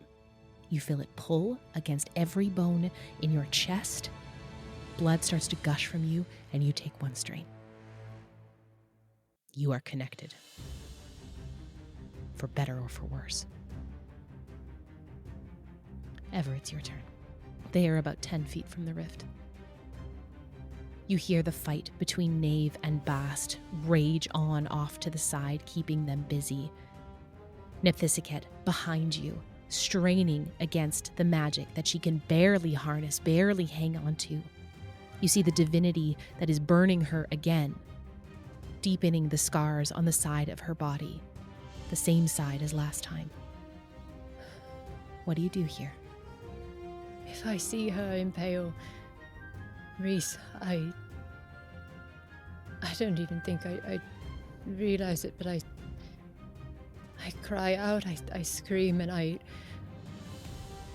rush to them with the knife, the one Asilis used to stab the mistress, the one Rake used to end Asilis' suffering, the one I pulled from her chest, the one I know she wants more than anything else. And I hold it out as I move closer. And I'd like to challenge someone dangerous. So, when you challenge someone dangerous in front of an audience, say what foolish or risky action you hope they'll take, and roll 2d6. What are you hoping she'll do here? I'm hoping she'll let go of Reese and focus on me, giving us enough time to push her into the rift. Okay, so we're going to add 1 for each true statement. They care about your opinion. Not at all. They think they're stronger than you. Absolutely. And the crowd is on your side. I would say at this point, it's anyone's game. But there is more of the people on your side than there are on hers. 4-2. So yes, the crowd is on your side. So that's going to be a +2. Oh, I'm hoping you weren't going to say that. Because I rolled a 3 and a 6. For a 9. +2, our first overkill. Oh, I have been waiting for these. But Ever is emotional and not thinking clearly. And that's the perfect time to overkill. Our Ever? What? Doesn't sound like No. it's not her. On an overkill, 10+, you push too far. Your target reacts instantly and dangerously. Okay. I think as I'm moving around, holding the knife out, I just say, you know, I think I've got something that belongs to you. And it's mine. No. Her attention shifts to you as she digs the hook deeper in Rake, knowing that with every time she hurts him, it hurts you too. Her words, like venom, cut through the yelling, the shouting, the sounds of battle. Do you remember when I found you? He wasn't even your father, and you were ready to kill yourself over your failure to cure him. Until I made it better, took that away, and gave you something to live for. That knife is yours. Have it. Take it. Feel what it does to you. She reaches her hands out. You feel her grip over your hand on the knife, and you turn it and you stab yourself in the stomach, and you're going to take a strain. I stagger back, and I look down at my stomach, at the blade, at the green blood dripping from it, mixing with my own. And I remember Davos telling me never pull out the blade until you're ready. I know I can't leave it And I pull the blade out and I just watch the blood pulse from my stomach down my leg onto the ground. And I try and stop it as best I can. As you pull the blade out, something acrid, something poisonous pulses through your body. That strain not only coming from the sharpness of the knife where it dug into you, but the blood of the liar. Bulak, still present on the blade, now mixing with yours. You don't know what effect it will have yet. But you know that if you do not cleanse that, you do not get that out of your system, there will be consequences. Rake, you see the same smile you gave her wash over her face, seeing what she may ever do to herself, and looking at you. You are inches away from her. What would you like to do? This hook that she has in my chest, is it attached to a chain or is she holding directly onto the hook? It is attached to a chain, Okay. which she is holding. You see it looping around her waist and wrapping around her arm as she holds onto it strong. Rake, seeing the matron make Ever hurt herself, I'm going to activate my divinity. Okay. What is your divine trigger? When you hurl yourself into obvious danger to help a mortal, awaken your divinity. Okay. Ever taken serious damage. The person you love on the edge of her own demise. As you feel divinity surge forth from you. As you unleash it here. What would you like to do? Describe to me how the godhood that exists within you presents itself. And how do you exert your will upon reality? I look up at her with so much I want to say but can't because her hand is still at my throat. My eyes start to glow red to match her remaining eye as I reach up and grab the chain coming out of my chest. And taking the chain, I start to spin her, swinging her in a circle, building up speed, and then releasing her, throwing her at the rift. Okay.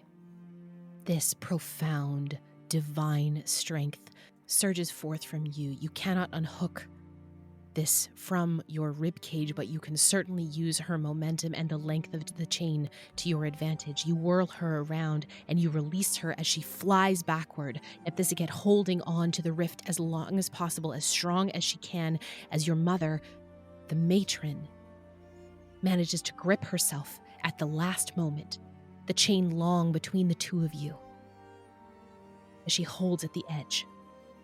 Barely dragging on, you hear the sound of a final roar and a wet dropping of viscous fluid as Bast tears through Knave as he collapses to the ground. Unmade, like your mother's wings. When you've unleashed your divinity, it is brief, it is obvious, or it is unstable. I think it's obvious that in this moment, the only remnant that remains of Reese in Rake is his desire to protect Ever. Everything else is coursing with a divinity that comes directly from his mother. He is Rake like he rarely has been before. All of her worst, most deadly qualities course through him. She grips onto the edge, yelling and screaming. She summons every well of strength within her, knowing she has you in her hook, knowing she has you in her grasp. Even though you're standing your ground, the chain is long. It's probably about 15 to 20 feet. She is on the edge of the rift as she looks towards Ever. seeing what her son has done, seeing the full manifestation of what she created be wielded against her as the weapon she hoped he would be. She only has one viable target left. Ever she turns to you, and as she's bleeding, barely able to hang on, her form in this whirling rift behind her with Nepthysicat straining to keep it open. She wants to keep you where you are. She wants to keep you from interfering.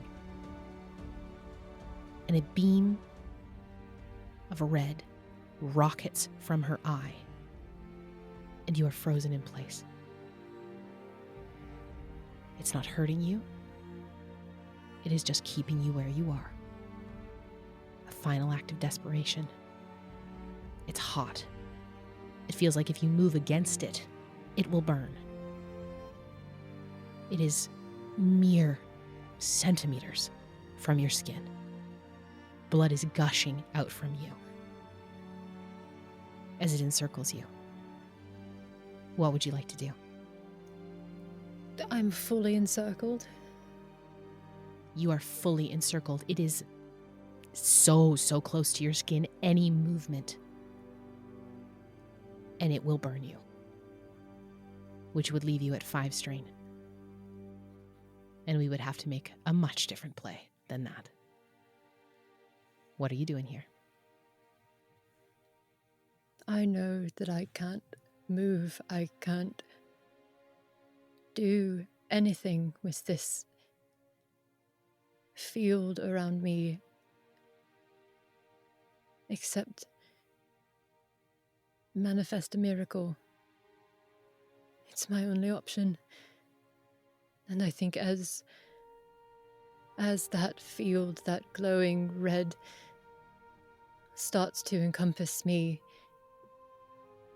there's a glow that starts to emanate from my heart, from the center of my chest, and it expands and covers me, and the light of it shines so brightly that it, like a mirror, it reflects the beam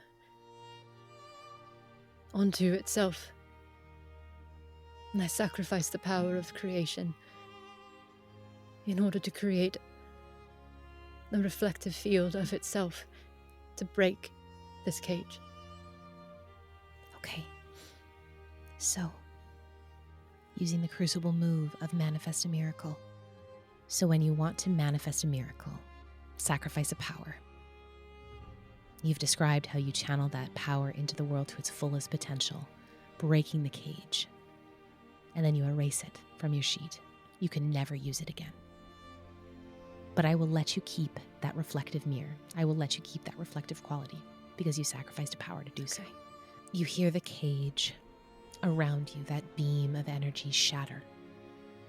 And Nepthysicat, seeing the desperation, seeing the state of the battlefield, seeing that Bast has defeated Knave, you hear her say, "Help him, go!"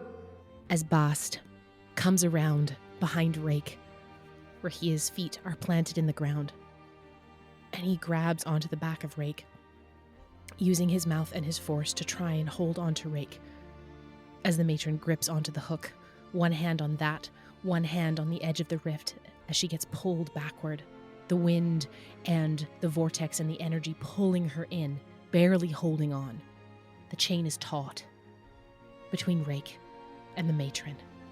Nepthysicat sees the desperation. She sees the both of you on the edge of your own limitations, your lives hanging in the balance. She can feel how close the both of you are to death.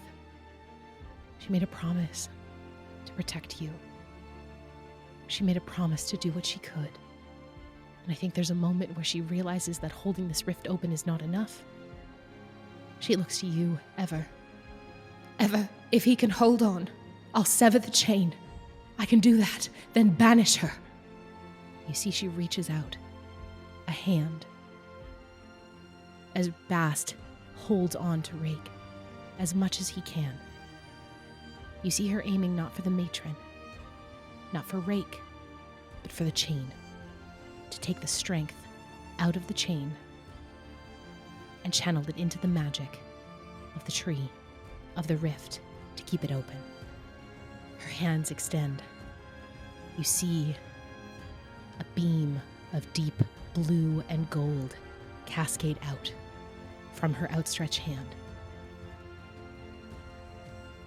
Yeah, she's gonna do it. Ever.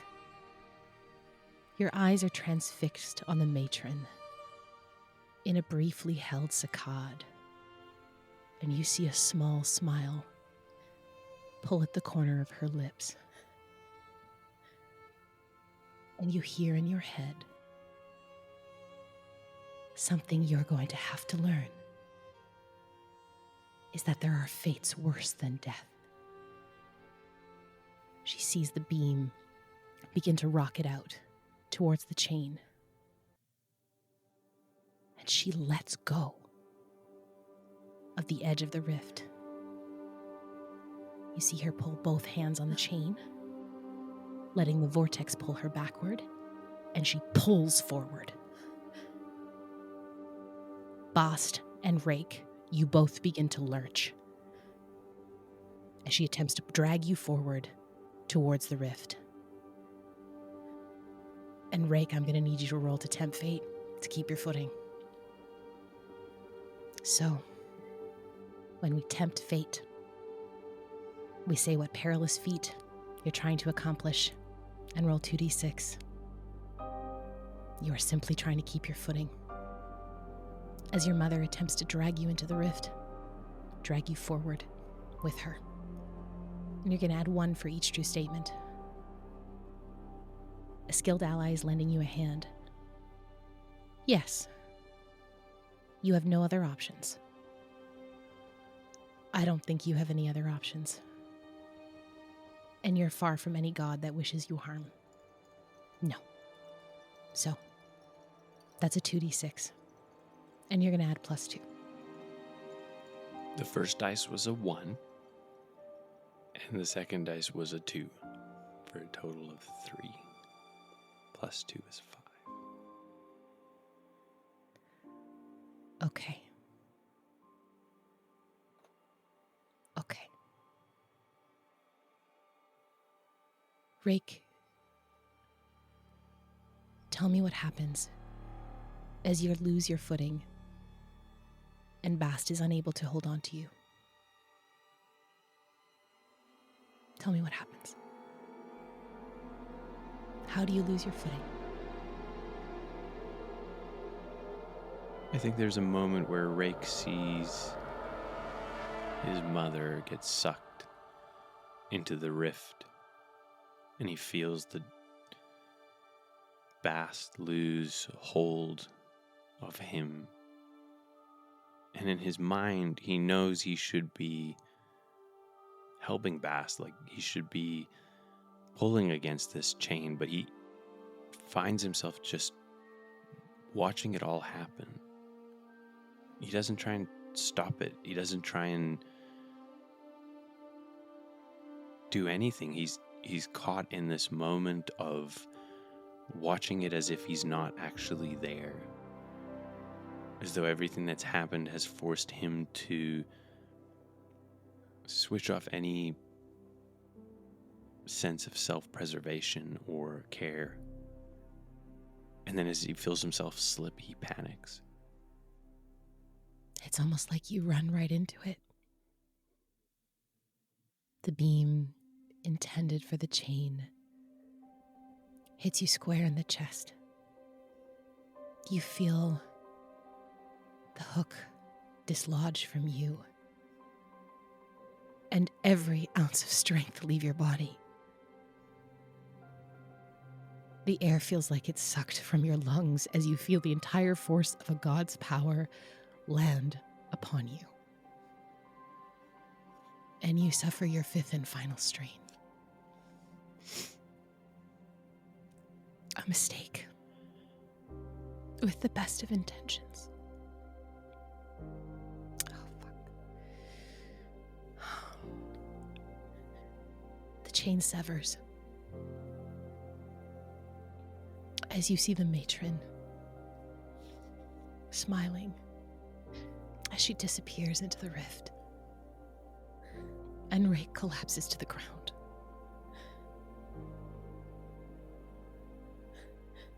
The rift is free. You hear Nepthysicet screaming as she rushes towards Rake. I think there's a moment, if you'll allow it, Yeah. where, in that moment where Rake figures out, where he comes back to himself and realizes what's happening, as the beam hits him, he looks to Ever and he smiles. You hear vaguely deep, guttural crying and sobs of anguish from Nepthysicet as she runs towards him. Do I know what's happened? You see Tim fall to the ground. Could I see that it was from her? You saw the beam of energy that she had aim at the chain hit him square in the chest. You have one chance to close the rift. Ever screams, and I think it's seeing Reese fall. She tastes blood in the back of her throat as the scream. The pain in that scream is what gives her the power to activate Raven's Gate. And as I run to him, I try to close the rift. And I think as I scream, that's when my divinity awakens and pours out of me like a solar flare. And I close the rift. So when you unleash your divinity, you describe how Godhood surges forth from you as you exert your will upon reality. The entire full charge of that shard of divinity erupts from you and channels through Raven's Gate like a magnifier. You don't even have to aim it. It beams forward. It knows what job it has to do. As you hear a whirling, as the rift stitches up. She's gone. It's closed. You don't know for how long, as you didn't fully banish her, you just closed the rift. You needed the two of you to do that. As you run towards Reese, Nepthysicet is there, on her knees. Her hands are under his head, and she's brought him up gently into her lap as she looks up at you. What happened? Can you... I don't know. She pulled him forward. I couldn't do anything to stop it. I'm so sorry. How do we fix it? How do I fix it?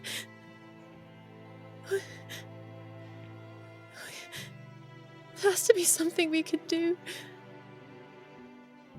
And I think for us to determine that one way or another, what she can do for you here, to figure out what her next steps are exactly in this moment, we need to move through the crucible move of suffer a fifth strain. So, when you suffer your fifth strain, choose whether you succumb or persevere. If you choose to succumb to the strain of your existence, You describe how divinity explodes from you as you die, altering the cradle forever. If you choose to persevere, you roll 2d6.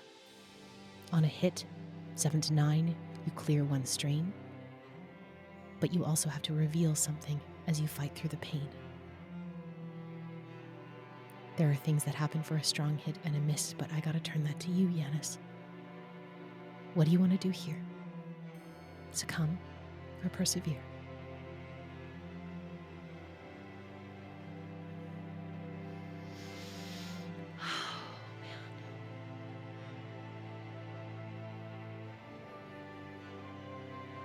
I think after everything that Reese has been through, he just wants to go home. And I don't think he wants to continue with the knowledge of the things that he's done and the risk that him being around would pose. So I think he lets go. You're choosing to succumb to your 5th strain. I am. Okay. So in this moment, oh man,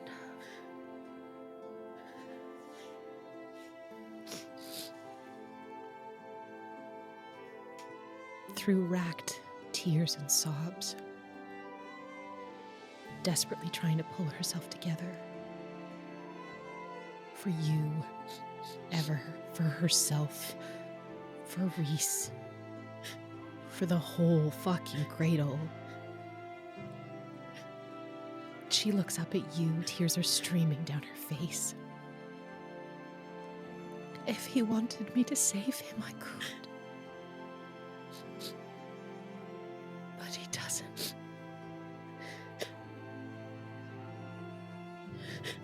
I have his soul in my hands, and he wants to go home. Ever, I'm sorry. I'm sorry. I look back down to him.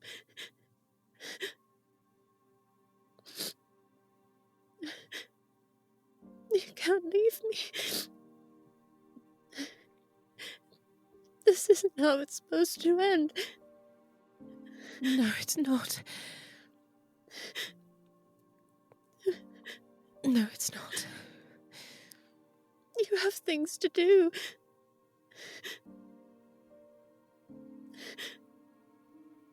He hasn't seen the beach yet.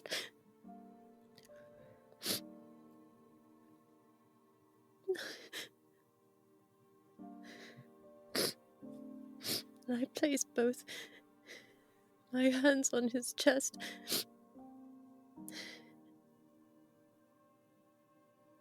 And I try and warm him one last time.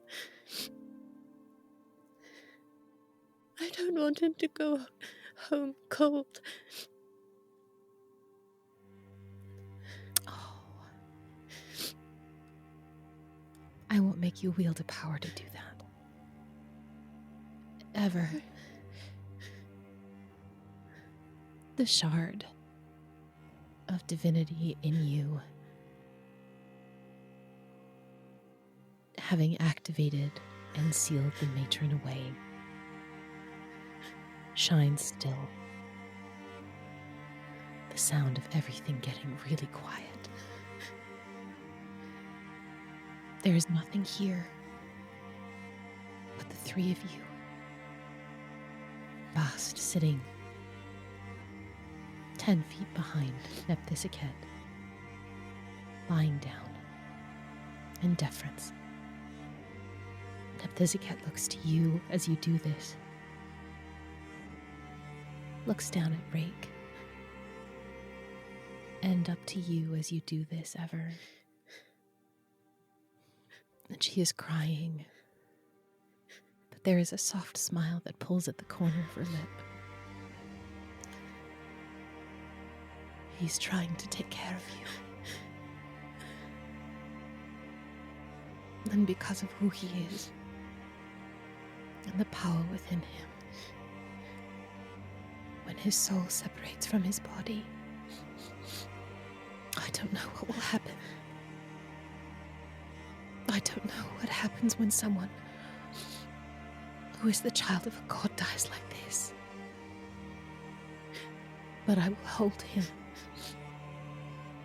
and I will take him to the river when he is ready.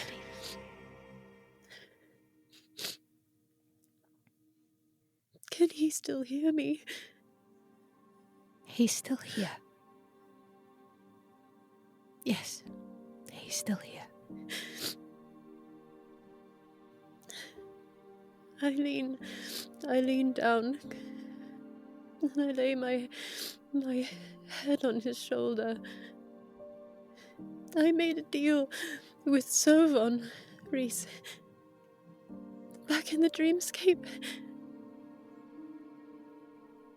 And Nepthysikid said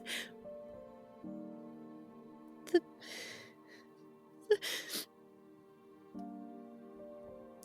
you can still dream. So you should be able to find my room. You're allowed to use it.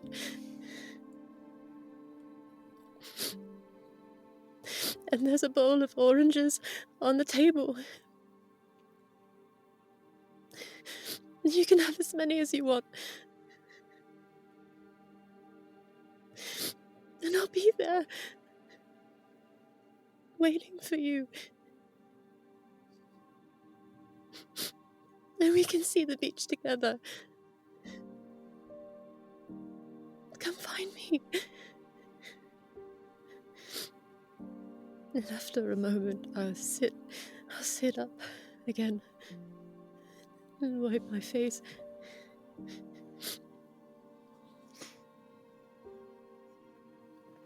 And I looked at Nepthysikid. Here in that held moment, the two of you kneeled next to him on the ground. Reese, if you succumb to the strain of your existence, describe how divinity explodes from you as you die, altering the cradle forever. Ever as you talk about the oranges in your room, Reese once asked Teo for the ability to sing like the fire songs. And as you and Nepthysikid sit there beside Reese's body, you hear a song. She's the sunrise in the morning, my dreams at night. She came without warning to a bird in flight. Two people so broken made whole together. This is the story of flower and feather. A tale of loss, of heartache and sorrow. A man who lived with no tomorrow. His hands were made wicked and sharp. She was the light that pierced the dark. Now he sings at the close. True love he now finally knows. Two people so broken made whole together. This was the story of flower and feather. Forever, forever, my bright foxglove. Forever, forever, goodbye, my love.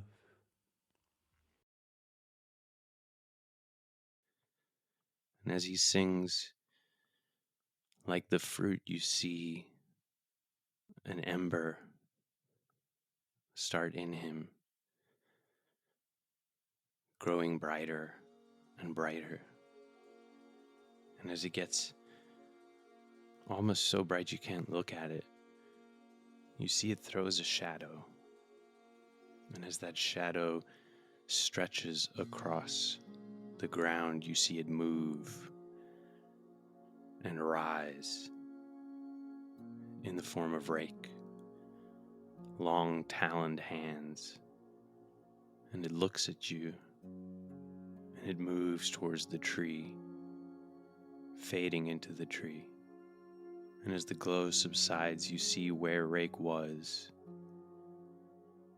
You see where Reese was. There's just a single feather. The way that Reese would choose to alter the cradle forever is he will leave Rake behind to guard the rift, to make sure that she can't come back, or at least to try. The words, the way you alter the cradle forever, are not lost on me. But I think we have to rephrase it. It's the way you alter the cradle forever. To keep her safe. To prevent your mother from coming back. A sentinel at the gate. Your dying is one part of the magic that could seal the majority of her away for good. There will always be some aspect of her tied to the mortals of the cradle. Those who carry vengeance in their hearts and feel the sting of betrayal. But death has power, especially a sacrifice for someone you love. The feather slowly touches down on the ground, I think, having drifted from just a small height from where your body lay. As you, Reese, or your soul, at the very least, stands separated from Rake, who guards the gate, the rift. You stand about 15 feet back, watching Ever and Nepthiziket kneeled next to each other. And everything kind of slows down.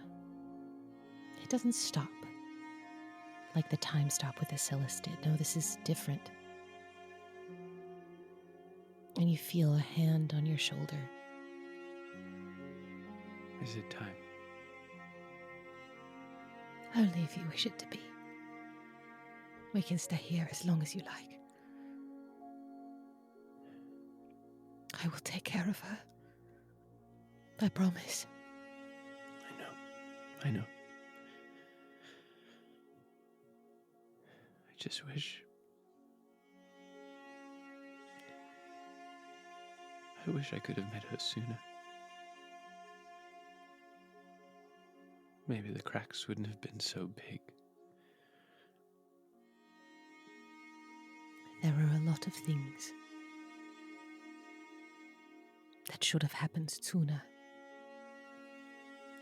Her being one of them.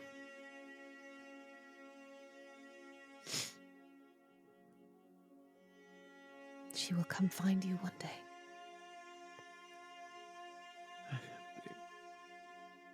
We need to leave before I can't watch her. I can't watch her mourn me. All right. Come. I reach out and take her hand. She pulls you into a hug. And she holds you. Your eyes closed. Tucked into the fabrics. You smell incense. Heady. Strong. Floral. Sweetness. Like honey. I want you to promise me something. Anything. This was a mistake. I won't have you be eaten up by this, like my mother or your sister. You're trying to caretake for me. I'm trying to tell you that you can be upset and you can be sad, but you cannot blame yourself for a mistake. Because if you do,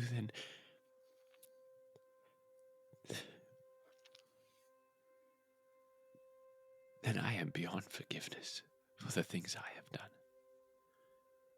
She pulls you back, letting your eyes meet hers. For you, I will try. And when you forget, you come find me in the river. And I'll remind you. I promise.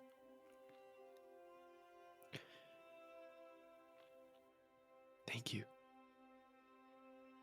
Thank you. People call me Your Grace. And that is what feeds me. I hunger for grace. And though you may never, ever believe it, that which you carry, the grace in your heart, the tenderness, the kindness, the compassion, the grace you hold is in every fiber of your being. And nothing will ever take that from you. It is a beacon of the goodness in you, Reese. So let us both not be beyond forgiveness. I think she would have been so proud of you.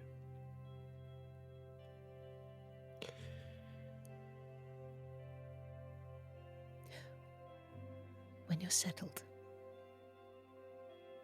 I will come tell you about her. I would really like that. I will tell you every story you wish to hear. They are branded on me, and I would relish the opportunity to share them with you. You can come for dinner. I think my father would like to hear them too.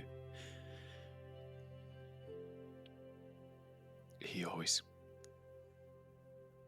could see the good in people through all the bad. Speaking of which, we've kept him waiting long enough. As you move back, not knowing how long you've been there, you find yourself on the edge of a bank. It's slow moving, and you can see the souls floating down beside you. They look so peaceful, knowing that if you wish to, you can go and be in that space, that calmness, and let the river wash over you. She puts her hands up on your shoulders. She takes a half step backward. She turns you around. And you see someone standing about 30 feet from you. And you'd recognize him anywhere. Hello, Reese. Welcome home, my son.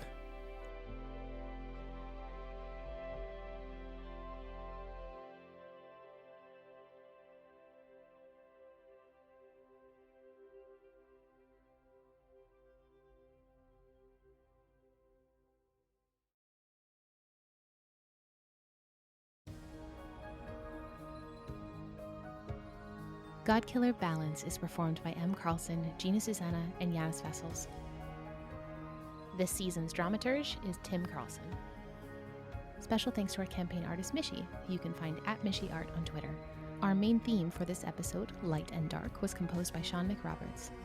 Character and location leitmotifs composed by Cy Rutherford of Sounds of Adventure. Music and effects by Epidemic Sound. For more stories, come follow us everywhere at Blackwater D&D, and make sure to check out our main campaign on Monday night at 8 p.m. Pacific at twitch.tv/BlackwaterD&D. To play your own campaign of Godkiller and dive into your own divinity, go support Godkiller by purchasing the Ashcan on itch.io today, with the print version published soon by Evil Hat Productions. This show is made possible by our sponsors who graciously support us playing pretend and having feelings about it. We are grateful to be sponsored by Hero Forge, who offer fully customizable miniatures made with their online 3D character creator. Head on over to design your own Godkiller and get them printed in a wide variety of materials, including color printing options. With new content added each week, check out www.heroforge.com to start bringing your characters to life. This show is also proudly sponsored by Moonbeam, a better and safer way to stream. Dive into realms for vibrant community hubs where creators keep 100% of what they earn while protected by Pixis, a revolutionary moderation tool that learns and adapts to your boundaries. So check them out and join Moonbeam today. Finally, we're thankful to our patrons for joining us on our second journey through the cradle. You too can come join us on Patreon, where you can check out behind-the-scenes info, our Talkback Show Chatwater, as well as exclusive Godkiller bonus content and so much more. Head on over to patreon.com/BlackwaterD&D for all the details. See you next time, heretics, and to all the gods out there, be safe.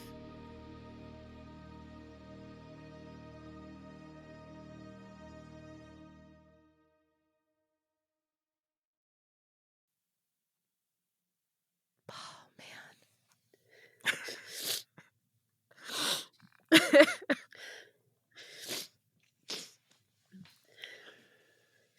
We did it. We didn't cry. Not once.